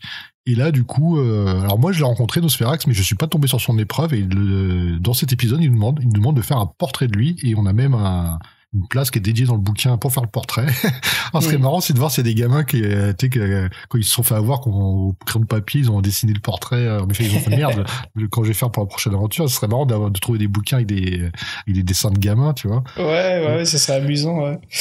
Pareil, moi aussi, j'ai pas rencontré le passage pour faire le portrait, hein. Bah moi je l'ai rencontré, mais il m'a reboosté, j'ai répondu à des questions, puis après il m'a filé l'équipement, mais j'ai pas eu à faire le dessin. Et donc il y a Fabien qui a fait l'aventure, lui il était gentil de nous envoyer sur le petit dessin qu'il a fait de Nosferax. Donc désolé Fabien, on peut pas participer au concours cette fois-ci parce qu'on n'est pas tombé sur ce chapitre. Ah non, et justement Fabien nous en avait parlé à l'avance, alors quand j'ai rencontré Nosferax, je me suis dit tiens, peut-être qu'on va faire le dessin, et puis on l'a pas fait, je suis bon. Qu'est-ce que j'ai fait un mauvais choix? Est-ce que c'est l'édition? Aucune idée. Par contre, j'ai eu du tabac magique, hein. Ouais, c'est ça, on a de l'armoisie, là, c'est une plante médicinale qui leur donne des points de vie quand on fume dessus, tiens, bizarre. Et ouais, donc c'est pour oui, parce que pourtant, il y a Nosferax, il y a plusieurs interactions, il y a des fois on peut mourir, parce que bon, il est pas si gentil. Mais donc, moi, je pensais avoir tout bien fait, et non, je suis pas tombé sur cette épreuve-là. Donc voilà, donc ça sera un truc à refaire, quoi. Nosferax, c'est vraiment un personnage attachant, quoi. Et sachant donc les stars, c'est les dragons, quoi, qui pullulent, et donc le principal des principales, c'est le dragon de quoi déjà? Le dragon de... Ah, le dragon de bronze, c'est lui qu'on doit attaquer. Ah, le fameux dragon de bronze, donc, qui est le méchant parmi les méchants, quoi. Ou sachant qu'après, Herbie, là, on a fait des créatures diaboliques et destructrices, il n'y a pas de dragons gentils et des dragons méchants, il y a juste des dragons méchants et des dragons très très très très méchants, ils sont trop méchants. Donc c'est marrant parce qu'il c'est un peu taillé, un peu un délire sur plusieurs pages de comment ils naissent les dragons partant de pluie par rapport avec des vieux qui reviennent tout le temps qui disent ah nous on vous l'avait dit. Et c'est assez marrant. Là j'ai trouvé, là j'ai vu son l'art du conteur avec cette espèce d'intro. Bah oui, justement, comme ça on en parle de l'intro, Fred, comme tu disais, il parlait justement de temps de pluie, il y avait cette plume en fait qui nous installe l'univers où c'est justement c'est Herbie qui est en train de nous conter des histoires de Pip. En fait c'est comme une petite mini histoire sur l'univers Pendragon de arthurien que Herbie nous écrit sur l'atmosphère et l'esthétique en fait du royaume où on va se retrouver. Non, c'est assez sympa là. Il est un peu parti en délire, mais de façon gentille. C'était plutôt assez bien trouvé, oui, avec donc ces deux vieux qui disent ça va être la merde, ça va être la merde, ça va être la merde. Et oui, sachant que donc dans le monde là de Pendragon, on pense carrément que les dragons sont sortis de la porte des enfers, quoi. Donc nous, en gros, oui, c'est lui qu'on va devoir trouver. Et donc normalement, on devrait rentrer en enfer pour le voir, l'antre des dragons. Et donc, pour en savoir plus sur les dragons de bronze, donc on dit qu'ils sont magiciens, ils sont beaucoup plus puissants. Donc en fait personne n'a réussi à en tuer un et souvent ils apparaissent et disparaissent à leur guise. En fait c'est pas les humains qui leur poussent, c'est eux qui partent sans crier gare. Et donc voilà, donc nous on devra donc aller dans l'Anse de Dragon, sachant qu'en fait même s'il sort pas de l'enfer, il sort d'un espèce d'univers qu'on a déjà parlé, qui a été une porte qui est ouverte sur le royaume et qui va amener que des cataclysmes. Et donc là on va là-bas et que le but aussi ultime sera de fermer cette porte. Et donc on sait aussi qu'il y a le village le plus proche, il y a une malédiction qui pèse dessus, qui a été faite par le dragon. Donc tout ça c'est des trucs des choses qu'on voit dans l'aventure. Et ce qui est assez marrant dans cette aventure, c'est qu'en fait il y a plusieurs étapes avec plusieurs plans. Et en fait, Merlin, à la fin de tout son discours, de toute sa diatribe, il nous présente un plan avec 4 chemins. Ah, dans son manoir dans sa tour de cristal où tout est en cristal, oui. même les meubles, les chaises, les meubles, ouais. Ouais, tout de la caverne de cristal, ouais. Donc il flippe pour sa rente. Donc nous on est son gars sûr, donc il fait appel à nous et après il nous fait il nous a fait un sort de magie, nous a transporté dans le livre et maintenant on est Pipe. Et donc, on a ce plan-là avec 4 chemins. T'en as pensé quoi, toi, de ces chemins pour aller dans la forêt? Je trouve ça vraiment intéressant comme début. C'est bien ça le but des livres-jeux. C'est de donner choix et raconter une aventure, une épopée épique au lecteur. Donc là, je sais que moi, j'avais pas trop autant aimé le premier volume de Quête du Graal. On avait parlé de l'humour et tout. Ça m'avait un petit peu... c'était pas trop mon truc. Et là, pourtant, j'ai beaucoup aimé ce que fait Herbie dans ce deuxième volume. Il y a, nettement une énorme amélioration, en fait, sur la façon de contrôler la sortie des blagues, de garder l'atmosphère tendue quand elle doit l'être. Déjà, rien que Excalibur Junior, elle cause beaucoup moins dans ce deuxième volume. Elle cause quand il faut qu'elle cause, et quand elle cause, c'est intéressant ce qu'elle nous dit, justement parce que ça joue sur le fait que si on doit l'écouter ou pas, et ça fait pas juste du dialogue pour rien dire, en fait. Donc il y avait une très belle construction là-dedans, et ça se sent tout de suite dès le début, Fred, comme on a dit, avec cette intro, avec les 2 petits vieillards qui disent que c'est la merde, et puis après il y a même une seconde partie à cette intro où c'est un des moines là qui arrive au trône de Arthur, qui dit que les dragons sont de retour, que c'est la merde. Donc là, le fait que Merlin nous ramène, qui fait notre XP, j'aime bien ça, cette méta intégration de la fiche de personnage dans l'aventure, et le fait qu'on doit choisir donc voilà le chemin qu'on doit prendre à travers la forêt. C'était assez cool, moi ça m'a plu. Alors, dans la forêt, j'ai rencontré pas mal de choses. Tu veux que je te raconte une ou deux de mes rencontres? Juste pour dire, moi, en sachant qu'il y avait 4 choix. Et en fait, je me suis rendu compte qu'il y en avait 3 qui étaient des impasses. Donc, j'ai eu du mal. Alors, le premier choix que j'ai fait, c'était j'ai pris celui qui était tout à gauche, tout au nord, tout en haut. Ouais, bon. Désolé, mais c'est un classique, hein. C'est un classique. Fred. Ouais, mais c'était, mais t'as pas eu un fleuve ou un truc dans le genre, là? Non, j'ai eu un lapin blanc. Chêne druide, j'ai eu une superbe et franchement on peut en parler vite fait, on fait une aparté là, mais le nombre d'illustrations qu'il y a dans ce livre est vraiment superbe, hein. Ah oui, ce que je me suis dit, en plus il y a énormément de cabochons, souvent qui reviennent qu'une seule fois, c'est un peu dommage, qu'il y en a qui sont très bien. Et il y a les cabochons en fait sont... Les cabochons, pardon, excuse-moi de te couper, mais je vais juste dire, les cabochons en fait sont liés à ce qui se passe dans le dialogue, dans l'aventure. C'est pas des cabochons décoratifs, c'est des cabochons à ce qui se passe quand on les rencontre. En fait, c'est comme des mini-illustrations. Le meilleur, en fait, qui est mis au bon paragraphe, c'est le cabochon de la vache. en fait, c'est ça, quand Merlin, il nous a téléporté en sortant de la caverne, on se retrouve à côté de cette vache-là. C'est une vache qu'on connaît. C'est notre vache. C'est notre vache. Et en fait, sur le plan, elle apparaît avec les différentes destinations. Et donc, à chaque fois qu'il y a une impasse, en fait, on se retrouve à ce paragraphe-là avec la vache. Donc, le cabochon est là et donc, la vache, après, ils l'ont utilisé, celui-ci, ils l'ont utilisé quelques fois, et elle a droit même à un autre cabochon, la vache, qui est le cabochon de la fin. Il y en a une où elle est de profil, hein, et puis elle nous regarde, et puis le deuxième, c'est comme si elle nous regarde à travers un buisson. Ouais, bouffe de l'herbe ou je sais pas quoi. Bouffe de l'herbe, donc c'est assez marrant. Oui, donc sur le plan, il y a la vache, et donc Merlin savait qu'il y aurait une vache. Le plan, il l'a depuis longtemps, mais il savait que la vache serait là, donc c'est la magie. Ouais. Et donc forcément, moi je me suis dit, ça commence bien. Je me suis pris les 3 mauvais chemins pour arriver au bon. Et après, c'est vrai que dès que t'as le bon chemin, ça va assez vite, parce que tu tombes sur l'espèce l'arbre des druides qui a été frappé par la foudre, et autour il y a le lapin blanc qui me faisait penser, moi, celui des Monty Python, forcément. Complètement, mais c'est absolument ça. Tu te souviens combien de points de vie il a, le lapin? 25 points de vie, cet enfoiré. Ouais, 25 points de vie. Et il fait plus 3 de dégâts. Il fait des attaques de malade. Je crois. En plus, si te mords 3 fois, faut que t'ailles dans un endroit spécial. Je sais plus si c'est lui ou pas. Mais ouais, là, tu vois un peu le délire, et Et ouais, non, c'est sympa. Bon, moi, j'ai fait les mauvais chemins et en fait, je me suis souvent retrouvé avec à devoir traverser un fleuve. Une fois, je l'ai fait avec mes crampons d'escalade, tout ça. Je suis mort. Et une fois, donc j'ai voulu rentrer dans une caverne, je suis mort aussi. Donc je me dis bon, c'est pas bon. Donc mais bon, voilà. Après, vu le bon chemin, c'est assez rapide pour aller à la deuxième étape, qui est la ville. Ah bah oui, parce que c'est une énorme... Attends, je peux te parler d'un truc vite fait juste avant, ouais. C'est la rencontre des 6 moines. Alors, une excellente illustration aussi bien flippante, hein, tous ces moines qui arrivent avec un étendard, avec un crâne peint dessus, et puis bien sûr une phrase latin, hein, tu te souviens, Fred, qui est Ad Victor Spolarum. Mais je les ai pas rencontrés, moi. Mais j'ai le droit de dire une connerie, parce que moi, en fait, la mise en page était tellement mal faite que tous les dessins, je les avais loupés. Donc souvent, ce que je fais, c'est que quand j'ai fini le truc, bah, je regarde toutes les pages pour voir les dessins. Et en fait, je me suis rendu compte que tous les dessins, j'avais pas vu les... Parce qu'ils étaient sur la page d'après, non? Non, mais je veux dire même que j'ai pas vécu les scènes où elles apparaissent. Oh merde! Aïe, aïe, aïe. J'ai l'impression d'avoir passé mon temps à tourner en rond et c'est très bizarre cette aventure, on en parlera, mais je me dis c'est pas possible que j'ai loupé tous les dessins et là je vois le dossier de Fabien et il parle de personnage, je fais j'ai pas vu. Oh merde. J'ai pas vu.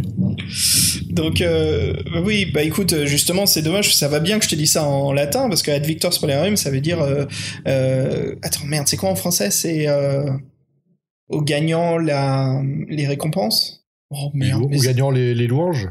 Ouais, ça doit être ça, oui. Oui, c'est ça, en fait. C'est aux gagnants vont les louanges, en fait. Donc, ces 6 moines qu'on peut combattre, hein, si on veut. Voilà, c'est des moines maudits, très morbides, hein, qui nous invitent, voilà, à les rejoindre. Donc, moi, vas-y, je vais pas me laisser faire, hein. Ils sont présents dans l'abeille, ils sont là depuis une éternité. Alors, c'est un truc bien, bien flippant. Par contre, ils sont, voilà, malgré que ce sont des vieux moines en capuche et tout, ils sont très féroces. Ils sont 6. Et voilà, ils vivent dans ce lieu en ruine. J'aime bien cette atmosphère dans le livre que nous fait Bradan, là, bien bien flippant. Pour te dire un peu plus sur l'illustration, on voit leurs bras, en fait, des bras nus, et ils ont l'air d'être des âmes normaux, malgré qu'ils ont ce côté chaotique, comment dire, pas chaotique, mais menaçant. Il ressemble un peu à des Nazgûl, hein, je l'ai vu l'illustration. Ouais, voilà, c'est ça, ouais, des Nazgûl, ouais. Voilà, donc si on réussit le combat, hein, si on les attaque tous les 6, voilà, en fouillant, on peut trouver un parchemin pour aller à l'antre des dragons. Mais est-ce qu'il indique le bon chemin? Donc voilà, se pose la question, Fred. D'accord. Une bonne récompense. Notre petit lapin blanc, il y a aussi le chêne du druide, on en a causé. Hein. Est-ce que tu as trouvé la grotte cachée? Si elle est cachée, j'ai pas trouvé. Oh oui, c'est vrai, merde. Bah écoute, j'ai trouvé une grotte cachée, voilà, j'ai rencontré des fées en fait qui ont couvert Eugie d'une couche magique qui fera donc plus 10 de dégâts contre les dragons. Ah putain, c'est pas mal ça. Ouais. Alors ce qui est intéressant en fait, c'est que quand on est en train de ramper à travers cette grotte qui est cachée, il y a Excalibur Junior qui en fait nous prévient, dit Pipe, je le sens pas là, vas-y recule. Il faut sortir d'ici, c'est un piège, c'est un guet-apens, on va se faire trucider, on va mourir. Et je lui dis bon, je crois que je commence à savoir ce que fait Herbie Brennan avec Excalibur Junior, ça devient le personnage comique. Ça devient plus, c'est pas le Jiminy Cricket si tu veux, c'est pas le mentor. Excalibur Junior, c'est le comic relief, c'est le personnage comique. Donc quand le personnage comique te dit toujours non vas-y il faut sortir d'ici, il faut pas le faire, si c'est le mentor tu l'écoutes. Mais si c'est le comique, bah tu l'écoutes pas, t'y vas, parce que tu sais très bien qu'il sait pas de quoi il parle. Et en effet, Excalibur Junior savait pas de quoi je parle. Donc voilà, elle a eu un excellent sortilège, voilà, contre les dragons. C'était sympa, c'était comme je disais plus tôt, certaines illustrations, voilà, les cabochons, normalement, c'est juste des illustrations d'ambiance, d'atmosphère de l'univers du livre. Et là, justement, les cabochons font partie de ce qui se passe. Donc, c'était assez chouette. On a une petite illustration de plein de petites fées qui se baladent, voilà, dans la flore de la caverne, voilà, qui sont prêts à nous accueillir et à bénir Excalibur. C'est ça, en fait, je pense qu'ils ont privilégié les petits cabochons pour en faire plus des trucs d'ambiance, et il y a peut-être moins de grands dessins, mais c'est vrai qu'il y a beaucoup de cabochons uniques qui racontent le paragraphe, et ça, c'est sympa. Et puis bon, comme on en parle déjà, là on parle déjà de ce qu'il y a dans la ville, Fred, c'est intéressant la construction de ce livre, on l'a en 3 étapes. La première étape, c'est justement, on est suivant la carte de Merlin pour trouver le chemin à travers la forêt, et cette deuxième étape, c'est ce fameux portail dimensionnel qui s'ouvre, qui nous présente la ville de l'autre côté, qui est donc la ville de... La Pierre Kimu, c'est ça, oui, drôle de nom. Ouais, drôle de nom. Et en fait, c'est là où se passe, on va dire quand même, l'aventure, hein, la plus importante partie de l'aventure, c'est ici. Alors sachant qu'il est assez sympa, c'est que c'est le fameux plan que vous avez vu au début de l'aventure, vous savez pas à quoi ça servait, bah ça y est, vous savez maintenant, donc c'est un plan sur 2 pages qui représente 7 villes, et ce qui est assez bien fait, donc c'est un plan, c'est une enceinte circulaire avec différents bâtiments dedans, donc pas mal d'habitations, et en fait les numéros des paragraphes sont directement marqués là, sur les lieux. Donc en fait c'est vraiment votre document de référence, il faut l'avoir sous les yeux et vous décidez de vous rendre où vous voulez. Et moi instantanément ça m'a fait penser au BD de tous les héros avec les principes qu'avait fait Captive, où tu as directement toutes les directions indiquées. Après j'ai eu un peu peur de pas trouver certains numéros, parce que des fois t'avais des doutes entre des dessins, c'était des numéros, il paraît même qu'il y a un lieu qui a pas de numéro, qui est caché, je suis pas sûr, mais c'est assez sympa. Et donc on vous dit que vous êtes ici et que maintenant en fait c'est l'antre des dragons est à côté, mais le village n'a aucune sortie. Aïe aïe aïe. Ouais, et donc c'est à nous justement de trouver la sortie où ça se passe. Alors il y a pas mal de rencontres, hein, comme a dit le gardien des Cides, voilà, les petites fées. Il y a aussi un monstre de pierre. Fred, tu l'as rencontré lui? Moi je veux juste faire une petite anecdote assez marrante. Donc sur le dessin, je crois il doit y avoir 5 ou 6 portes, je sais plus. Il y a pas mal. En fait c'est comme c'est une enceinte circulaire, il y a plusieurs portes. Il y en a 1, 2, 3. Je crois qu'il y a 6 portes. Bon, je me dis moi je cherche la sortie, donc je vais me rendre à toutes les portes. Parce qu'il faut un peu, franchement, des destinations, il y en a bien y avoir une trentaine, donc il faut un peu procéder par ordre, bref, pour pas en oublier, bon bref. Et donc je décide de faire les 6 portes, et en fait à chaque fois ça m'a ramené au même combat. Oh, et c'était quoi? C'était le lutin affamé, une espèce de... Et je me dis putain l'enfoiré, je me suis dit c'est pas possible. Première porte, lutin affamé. Deuxième porte, lutin affamé. Troisième porte, lutin affamé. Je fais attends, la 4e porte, il va pas me faire le coup. Vas-y, lutin affamé. Alors, il y a une porte où c'est pas lui. Mais en fin de compte, je crois que si tu la prends, en fait, tu te retrouves avec la vache. Donc, tu te retrouves au tout début de l'aventure. Oh, donc là, ouais, c'est un petit peu hardcore. Là, je me suis dit qu'il était un petit peu pervers quand même, Brennan. Attends, je regarde juste si j'ai pas de conneries, que j'ai vraiment noté, ouais. Combat, sortie, mais retour début, combat. Oui, donc toutes les sorties, toutes les portes, elles amenaient au même ennemi. Donc en fait, c'était la grosse arnaque. Donc j'ai fait ça au début, j'ai fait bon, pas bonne stratégie, quoi. Ah ça, merde. Oh, bon, moi, ça... Et toi, t'es ardu, hein. T'as continué, malgré que t'as compris la punition à l'avance, hein. Et je me suis dit, je sais pas, tu sais, c'est comme l'histoire. Tu sais, je fais voir, ça me rappelle l'histoire du puits, là, dans Sorcellerie, là. Où ça fait une boucle, au bout d'un moment, t'en rends même plus compte que tu étais en train de te faire... Steve Jackson, il a ce côté où si tu insistes, Steve, des fois, souvent, ce qui se passe, c'est qu'il y a ça paye, en fait. Il y a un trésor, il y a quelque chose, souvent, qui se trouve au bout du tunnel. Herbie, je crois qu'il te tape sur la tête constamment. Arrête, comme un singe, c'est qui est en train de te mettre des petits coups sur la tête, quoi. C'est bon, stop. Et on continue, on insiste, et Herbie dit mec, j'arrête pas de te dire stop, quoi.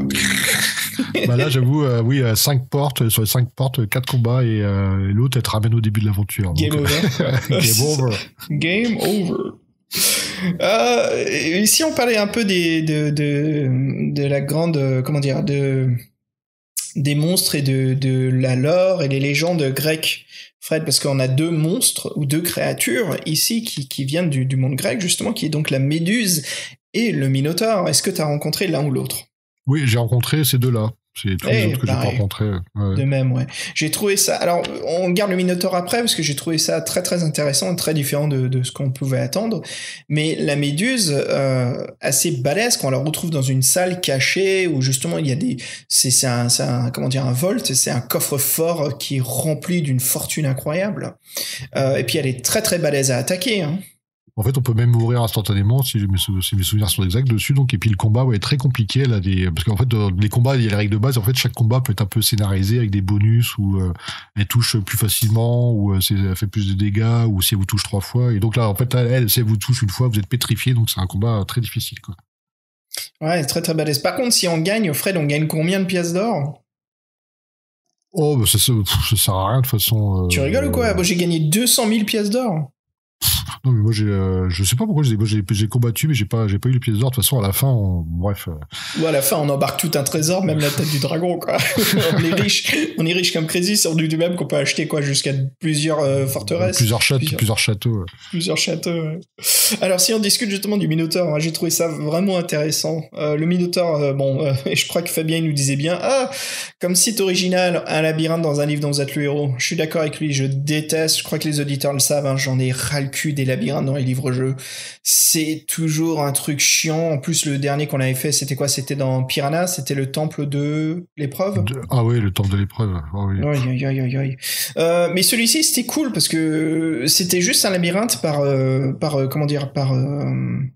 scénario, si tu veux. C'était pas l'un que l'on jouait. On se retrouvait dans un labyrinthe, mais on n'a pas des choix à faire. Donc on trouve tout de suite le chemin parfait pour arriver justement au Minotaure. Et le Minotaure, au lieu justement de nous attaquer immédiatement, en fait, on peut lui causer, on peut lui parler, et on peut avoir une conversation avec lui. Comme quoi, ce Minotaure, il est comme nous, Fred. Oui, il voulait plus travailler dans le labyrinthe justement, ce qui était mal payé, donc il se retrouve ici. Et donc comme nous on s'est présenté comme l'ami de Merlin, Merlin donc qui est connu comme grand magicien, donc il espère que Merlin va pouvoir lui changer sa tête de cheval en tête d'homme, parce qu'il dit qu'il est pas né comme ça. Donc voilà, il dit que donc du coup si on accepte, on va faire un simulacre de combat. Et donc, pour que Merlin puisse lui rendre sa forme originelle, on va dire. Et c'est vrai qu'il y a tout en fait, on apprend la vie de Minotaure dans le monde de Herbie, et c'est assez drôle, ouais. Ouais, et puis il est vachement sympa comme personnage. Moi, j'aurais bien aimé qu'on l'ait comme PNJ, comme compagnon de route, quoi. Il était assez chouette. Et puis, ce qui est intéressant, voilà, c'est que si on gagne le combat, là, on a une superbe cabochon, bon, pas super, mais on a un cabochon très pratique, plutôt, voilà. Très pratique, en fait, c'est les trésors. On voit ce qu'on peut prendre, et donc il y a 3 coffres et un petit coffret, et donc voilà, le Minotaure nous dit tu peux en choisir 2 sur 4, et puis après la petite règle que Herbie a un petit peu bêta à l'intérieur, c'est qu'il y a le Minotaure, en fait, pour pas qu'il se fasse piquer ses trucs, il a mis un sort qui rend les coffres invisibles, qui les fait disparaître si on en ouvre plus que 2. Et Pip a une conversation avec lui, il dit non mais tu peux pas juste enlever le sort, comme ça tu peux récupérer toutes tes affaires. Et le Minotaure me dit ça fait trop longtemps, ou il se souvient plus, tant pis quoi. Donc voilà, il nous laisse ouvrir les coffres. Alors il y a un coffre 1, coffre 2, coffre 3, et puis le coffret. Fred, qu'est-ce que t'as ouvert? Moi j'ai pris le coffret et celui du milieu, je crois. Le 2, ouais. Qu'est-ce que t'as obtenu? J'ai obtenu une grosse clé qui est précisée, qui est importante pour le reste de l'aventure. Et j'ai, je crois, l'antidote contre les serpents. Ah. Ou un anneau tintant, je sais plus lequel, dans quel ordre. Un anneau tintant. Bon, c'est cool ça. Je crois que j'ai une baguette magique, on en reparlera de ça aussi plus tard. Mais là, j'ai ouvert le coffre 3 et le coffret, donc j'ai eu la clé. Par contre, j'ai eu un parchemin qui était à décoder, Fred, qui était donc c'était, ça se voyait, c'était des phrases, hein, mais c'était le système de code qui s'appelle le shift de l'alphabet. Donc au lieu que ça soit, en fait, on prend la prochaine lettre de l'alphabet dans le code. Donc, t'as la précédente ou la prochaine. Donc, voilà, il suffit de déchiffrer le code. Par exemple, si c'est, MJF, voilà, c'est le lié. Donc, j'ai déchiffré le code et je te le dis. C'est moi, Étambert, moine et Métam, liés d'amitié avec le monstre à tête de taureau, affirme que la clé contenue dans ce coffret peut permettre l'accès à l'antre des cracheurs de feu. Donc voilà, la clé qu'on a trouvée, c'est la clé pour entrer dans l'antre des dragons. Bien. Non, c'est cool, quoi. C'était sympa, j'ai bien aimé faire ce petit puzzle, c'était assez chouette, quoi. Puis ça nous amène, si on commence à parler justement de cette dernière étape, donc le 3e chapitre, hein, où justement on va dans un bâtiment qui est brûlé, on passe à travers les décombres, et puis en poussant les portes et en poussant un peu tout avant que ça s'écroule sur nous, on trouve donc une grotte cachée, un autre univers, un autre monde, une sorte de vallée de dragons, enfin une vallée qui est un peu brûlée et consommée par les dragons. Oui, donc on a droit encore là on a droit à une illustration en double page, ce qui est assez rare dans les livres dont vous êtes le héros, où en fait oui on voit comme des dragons, comme des chauves-souris dans une caverne énorme, qui sont tous là. Et en fait avant on a rencontré des créatures qui protégeaient un coffre, et dedans on a récupéré il y avait même un coffre piégé. Ouais, le coffre avec la toile d'araignée. Alors si on a une façon en fait de discuter avec l'un des fantômes qui protégeait ce coffre et qui nous dit justement que la toile d'araignée, la seule chose qui peut la décoller ou l'enlever, c'est d'utiliser une épée ou une arme magique. Donc c'est bien, hein, on a Excalibur Junior, donc c'est parfait. Et puis aussi il faut faire attention, le coffre est piégé, il lance un dard, donc voilà, faire attention au loquet. Donc il y a pas mal de petites choses. Fred, il y a aussi une créature, il y avait des choses intéressantes, il y avait une grosse créature énorme, une sorte de poulpe tentaculeux, je sais pas quoi, comment il décrivait ça, une sorte de grosse créature bien menaçante qui protégeait justement l'antre des dragons. Et puis celle que je te disais juste avant, c'est une créature, un monstre des ténèbres, en fait c'est du foreshadowing quoi, c'est ce qui va se passer dans les prochains volumes de la quête du Graal. Donc j'ai bien aimé ce petit combat qui est en fait un combat qui annonce la suite, le 3e volume. On se combat contre un monstre des ténèbres, et c'est là où on obtient une baguette magique. Et c'est vrai qu'en fait, oui, il y a un peu l'idée de passer dans notre monde là, quand on va dans le monstre qui s'appelle le rampant, qui est une espèce de gros tuyau avec une bouche. Ah bah c'est ça que je pensais, le rampant, le truc je pensais que c'était une tentacule, enfin le tuyau, ouais. Ouais, en fait, c'est une espèce de puits, quoi, puits organique qui nous mène vers l'antre des dragons. Et là, c'est vrai que là on trouve donc le coffre qui nous aide, nous ce que je crois qu'il y a la baguette magique en ébène avec une pointe en jade, et surtout il y a le globe du maître des dragons qui permet de contrôler. Il dit si vous êtes maître des dragons, ça vous permettra de pas être attaqué par les dragons. Il dit, si vous n'êtes pas maître des dragons, vous verrez si ça marche quand vous l'utilisez. Et il dit, par contre les dragons magiques, donc les plus puissants, dont le dragon de bronze, ça ne fonctionne pas. Donc, on sait que ça nous aide, mais pour le combat final, ça ne sera d'aucune utilité. Ça nous aide justement à traverser. En fait, ce globe qui nous dit que c'est que pour les maîtres du dragon, c'est le globe qui nous transforme en maître du dragon en soufflant dessus. Et c'est ce globe qui nous permet justement de traverser cette double page illustration qui est superbe, quoi, de cette vallée des dragons qui sont tous accrochés pour arriver justement au boss, le boss final, le dragon de bronze. Fred, avant qu'on parle de ce combat final, j'ai une petite chose qui m'a bien fait marrer. Est-ce que tu as rencontré la décharge du dragon, la grosse merde de dragon? La grosse merde de dragon, non, je trouve. Non. En fait, j'ai rencontré. Je suis arrivé dans un passage où en fait, on pense que c'est un rocher, mais non, en fait, c'est une crotte de dragon, quoi. Ah oui. Alors moi, oui, c'est pareil. Donc le labyrinthe, des fois, moi le problème c'est que c'est un peu comme le premier plan là. Il y avait pas mal d'impasses qui te ramenaient pas mal en arrière, et du coup moi ça m'a un peu, parce qu'on passe un peu de tout. Il y a des trucs de lave, on est sur une corniche. Et je trouve que du coup l'univers perd un peu de cohérence dans cette partie-là. Ouais. Mais bon, on chipote un peu, mais c'est vrai que là, j'ai trouvé que les allers-retours étaient un peu inutiles. Et bon, après, on rentre à travers le rampant, là, cette espèce de puits organique. Et là, on est dans l'antre des dragons. Après, la crotte, c'est l'anus, c'est un peu ça l'illustration en plus. C'est un peu ça l'illustration, quoi. C'est un énorme trou noir à travers une montagne, quoi. Mais c'est vrai qu'en fait, même là, je m'en souviens, en regardant les illustrations, la plupart des illustrations, c'est des illustrations très sombres, de cavernes ou du dragon. C'est toujours un peu le même type de dessin, en fin de compte. Les cabochons sont très divers. Il y a 2-3 personnages qui sont mis, mais sinon, c'est souvent des décors ça installe l'atmosphère, ça met bien l'ambiance, ouais. Et j'ai trouvé ça assez bien fait pour. Et comme je disais, tu revenais sur le labyrinthe. Moi, ce qui m'avait plu dans ce labyrinthe, comme je disais, c'était scénarisé. On n'avait pas l'impression de faire, tu sais, plusieurs choix, plusieurs passages. C'est où c'est les paragraphes. C'est juste, est-ce que vous allez à gauche, nord, sud-est, est-ce que vous allez ouest, sud, nord. Tu sais, ce truc très chiant du labyrinthe. En fait, c'était chaque pièce, c'était comme une épreuve. Ouais, mais moi je voulais en parler vers la fin, mais moi j'ai trouvé que il y avait en fait tu sais, des fois il y a plusieurs chemins, il y a le bon chemin et tu peux y aller par différentes façons, de façon plus ou moins facile, tu peux peut-être tomber sur un objet plus intéressant, voilà. Mais là en fin de compte tu te rends compte qu'il y a un seul chemin et les autres chemins c'est juste pour te faire tourner en rond et te dire non en fait c'est pas là, t'es déjà passé par ici, fais un autre choix. Et moi à un moment je commençais à tourner en rond et j'ai commencé à noter mes paragraphes parce que j'ai eu du bol moi alors, je l'ai fait du premier coup. Et surtout, je sais pas si tu te souviens, mais il y a pas mal d'endroits, surtout dans la forêt au départ, où en fait, on arrive, on te dit un endroit, t'es perdu, jette le dé. Des fois, t'as 2 occurrences, des fois, t'as 3 occurrences, et tu sais même pas en fait ce qui est bon ou pas. Et j'ai l'impression que ça peut faire des boucles. Alors, là, je sais pas trop, je peux pas trop aventurer, mais au bout de 3 tests, je m'en sortais, mais je me dis, ça revient assez souvent. Et moi, en fait, ce que je reprocherais, j'en en parlera plus tard, mais moi, j'ai l'impression que les différents chemins, c'est pas des alternatives, c'est juste des espèces de boucles qui te ramènent tout le temps au même endroit. Et moi j'ai l'impression de m'être fait balader en fait, qu'en fait ma liberté de choix c'est pas une liberté de choix, c'est juste c'est forcé. Il se fout un peu de ma gueule quelque part, j'ai envie de dire. Il t'y tient, t'as vu, tu t'es bien fait avoir, voilà.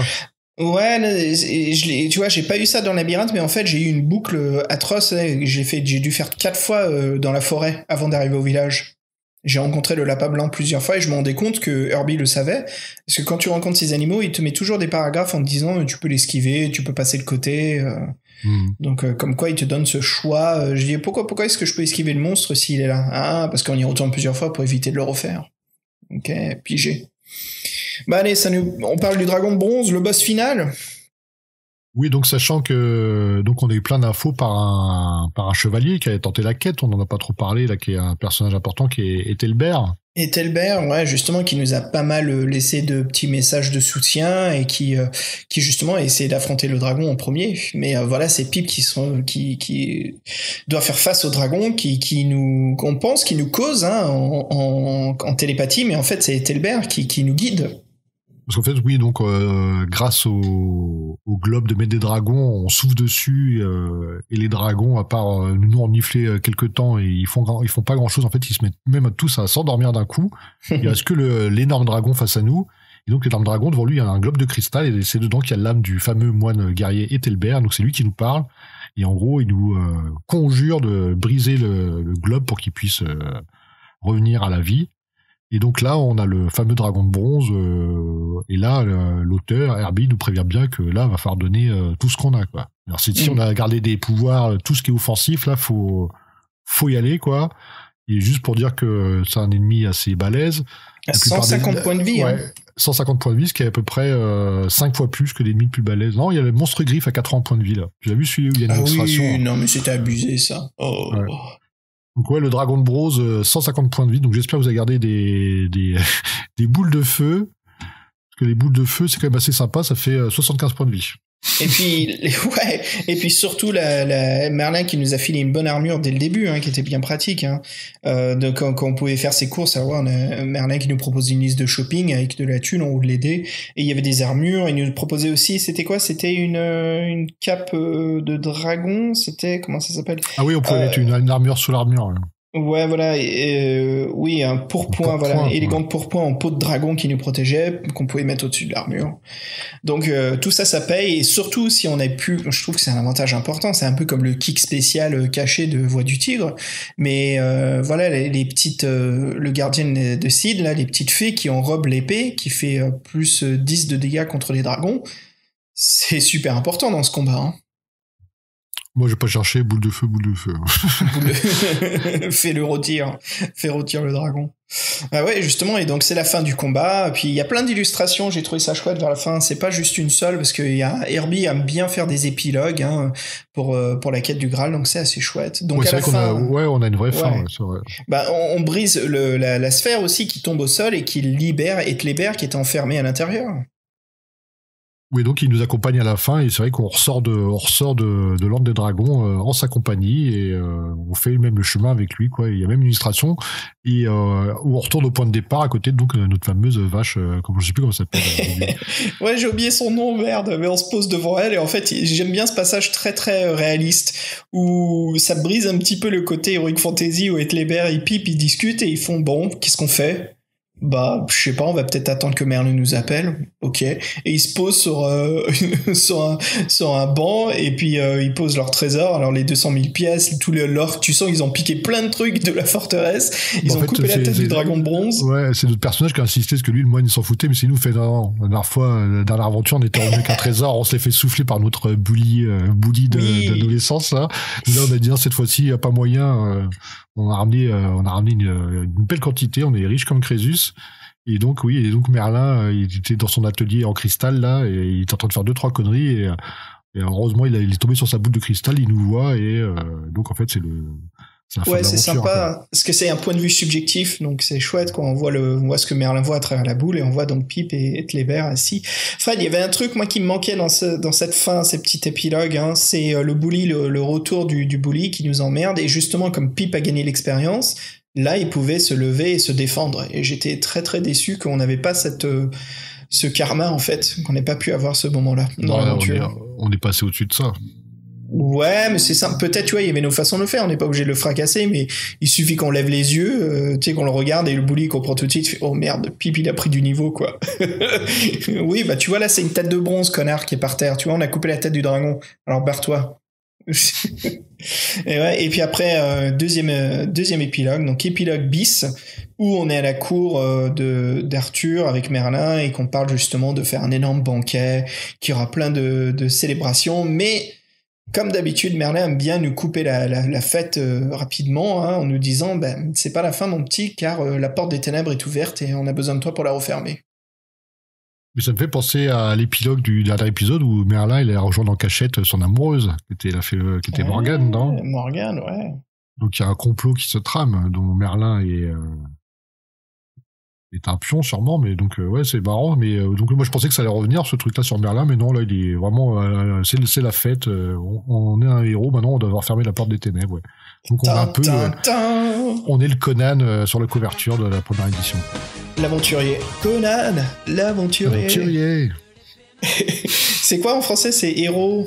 Enfin, ouais, je sais. Je fais une tangente, mais c'est la fin du podcast, merde. Voilà. Écoute, Fred, allez, on fait notre critique. Qu'est-ce qu'on en pense de cette grande aventure, quand même, de Quête du Graal, volume 2, l'Antre des Dragons? Fred, je te laisse la parole, dis-moi tout. Ouais, ça sera sûrement plus court. Je plaisante. Moi j'étais enchanté par le ton, on va dire. Sur la première, comme toi, le premier livre, j'étais un peu déçu. Je trouvais que ça s'adressait trop aux gamins. Ça me passait un peu au-dessus. Là, j'ai trouvé que c'était plus fin, distillé plus parcimonieusement, pardon. Et du coup, ça m'a pas du tout gêné. J'ai même trouvé ça sympa. Merlin, c'est vraiment un personnage attachant, hein, un peu foufou, mais qui est assez marrant, une sorte de Géo trouve tout fou. Et j'ai trouvé le combat, le côté épique de l'aventure, j'avais pas forcément, parce que là pour l'instant Quête du Graal, je comprends pas le titre, hein, mais parce que le Graal on en parle jamais, et justement ça sera peut-être pour les prochaines aventures. Ça devrait être la quête Pendragon. La quête Pendragon, ouais, non, c'est en plus c'est vrai que bon, en fin de compte le monde du roi Arthur on l'utilise pas trop, à part en intro pour dire 2-3 conneries que les chevaliers c'est des pleutres et tout ça, mais ouais c'est vraiment de l'heroic fantasy en fin de compte. Donc ouais, j'étais content de retrouver le personnage, de retrouver mon équipement. C'est sympa d'avoir de la continuité dans son équipement. Donc là, on commence un peu à être le mec avec 3 sacs à dos remplis à ras-bord, mais c'est pas grave. Et donc le côté épique, j'ai bien aimé le système des plans. Je trouvais que c'était sympa, que c'était immersif. Par contre, donc avec beaucoup d'impact. Alors moi, je voudrais savoir, on n'a pas trop parlé du village, mais je pense qu'il doit y avoir pas mal de trucs à faire. Au moment où on tombe pas mal sur des combats, on tombe sur Nosferax. Faut rentrer dans la tour de guet en ruine pour trouver le chemin vers les montagnes. Mais toi, t'as pas un truc qui t'a marqué dans ce village-là, par ça, non? Moi c'était j'ai rencontré un vieillard qui faisait de la soupe, et si on avait acheté les couverts, voilà, il nous faisait de la soupe, il avait même une petite chanson qui nous chantonne, et si on boit la soupe ça récupère des points de vie, mais il nous faut les couverts en fait, il faut la boire sur place et on peut revenir quand on veut pour en boire plus. Moi je suis tombé sur le fossoyeur qui était Yves, qui était tombé dans sa tombe là, qui nous donne pas mal d'infos. Je connais pas ça. Ouais, ça c'était sympa, ouais. Mais ouais, donc après, par contre, comme je dis, moi j'ai l'impression qu'en fait, dans les Visions de héros, t'as souvent 2 choix, entre guillemets, qui te mènent plus ou moins dans des chemins qui peuvent après se recroiser. Mais là, j'ai vraiment l'impression qu'en fait, sa construction se fout un peu de notre gueule, parce que en fait, tu tournes en rond et t'as beau étirer le truc au maximum, tout d'un coup, tu vas te retrouver au début ou à un chapitre et moi, en fait, t'as raison, c'est pas le côté labyrinthe, tourner à gauche, vous êtes dans une impasse, revenez sur vos pas, tout ça. Mais moi, j'ai quand même trouvé que, en fait, l'architecture, elle était un peu artificielle et que c'était un peu pour meubler. En fait, qu'il n'y a pas de vraie alternative liée à l'aventure elle-même. Après, si tu t'égares dans les bons endroits, ouais, tu vas trouver plein de trucs. Mais moi, ouais, j'ai l'impression d'avoir été baladé, en fait. Et il y a beaucoup d'endroits, en fait, t'as aucune destinée sur ce que tu fais. On te dit juste, fais des jets de dés. Et après, ce qui est sympa, c'est qu'ils te disent juste quels sont les résultats positifs ou négatifs, parce qu'au début, il le fait pas. Donc on sait bien, des fois, tu fais des jets de dés, on te dit t'es mort, bon, tu préfères avoir regardé la page pour retourner en arrière. Et moi, j'ai vraiment l'impression que autant j'ai aimé l'aventure, j'ai trouvé un côté épique, j'ai trouvé que les situations étaient truculentes. Par contre, l'architecture m'a gonflé.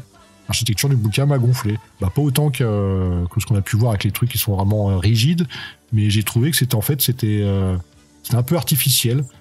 Et après, ouais, ce qui était sympa, c'est la profusion de dessins qui permet toujours de mettre dans l'ambiance. Et moi, j'ai passé l'un dans l'autre une bien meilleure aventure que le premier épisode, ça c'est sûr. Je te suis beaucoup là-dessus, Fred, pour donner mon opinion.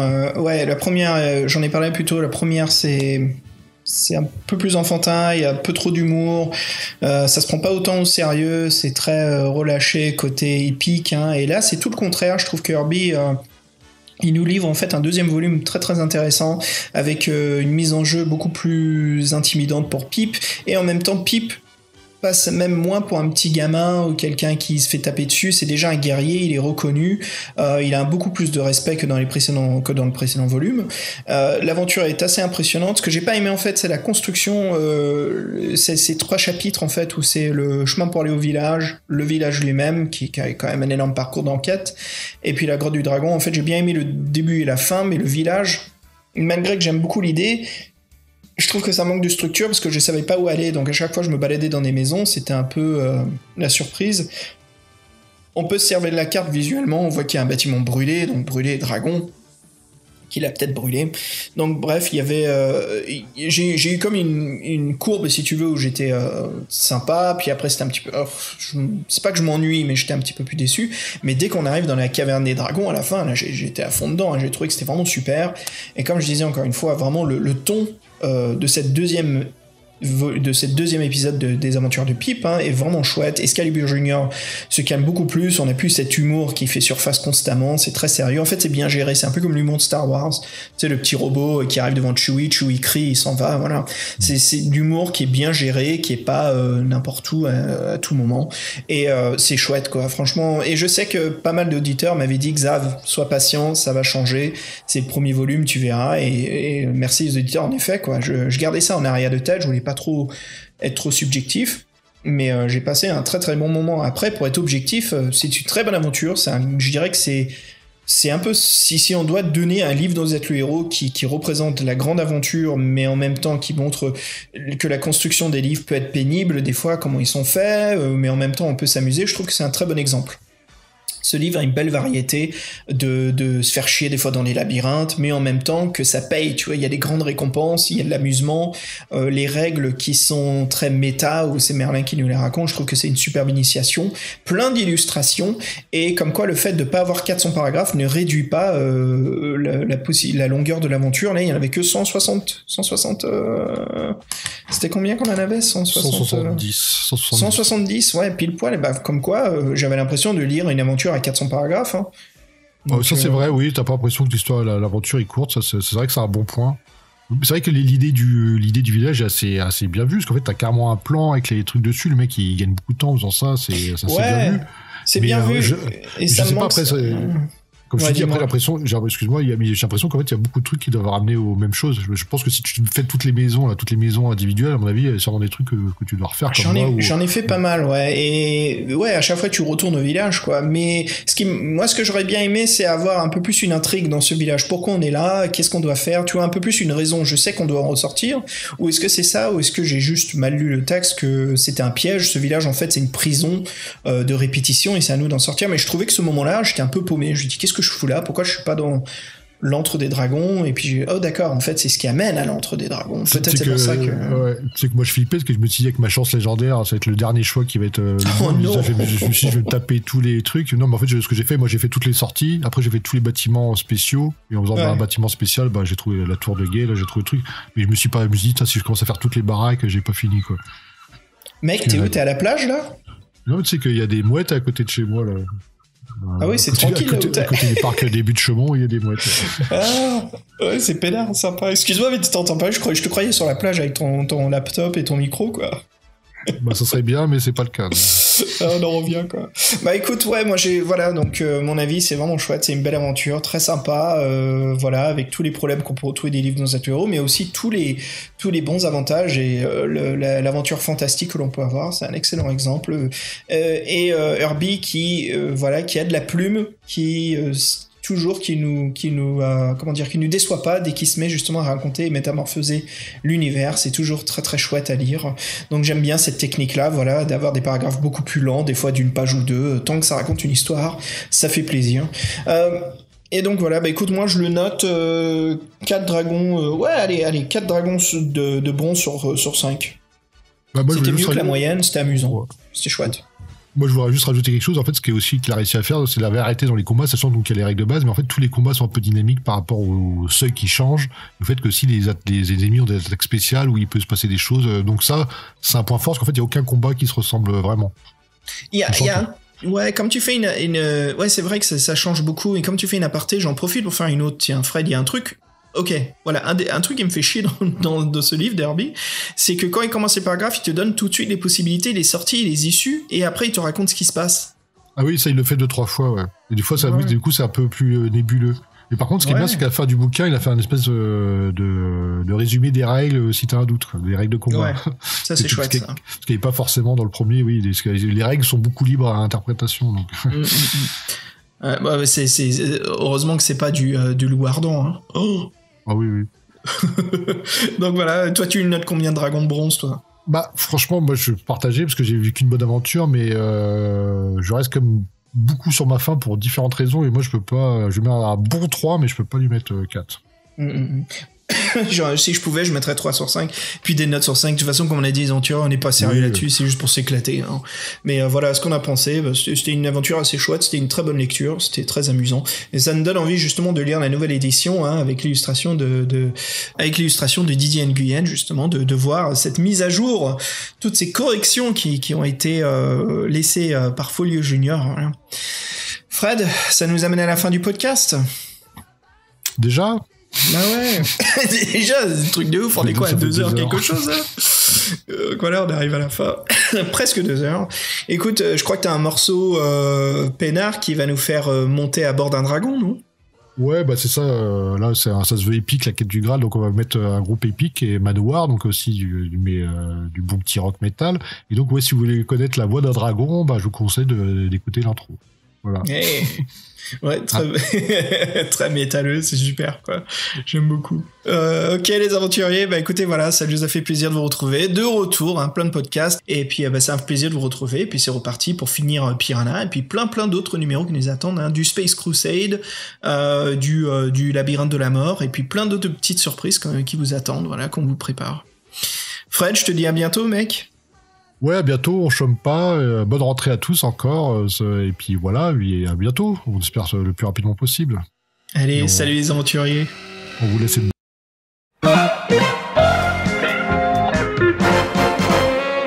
Faut que je te parle d'un truc vite fait là. Alors vite fait, les couvertures internationales donc du Japon, c'est un sort de dragon dans l'espace. J'ai l'impression de voir une couverture de Gradius ou R-Type. Ah oui, le mec aussi venait de l'univers du jeu vidéo. Ah ouais, c'est carrément ça, ouais, c'est carrément ça, quoi. C'est le boss de fin de Gradius, quoi. C'est carrément les couvertures de la Nintendo, quoi, de Konami.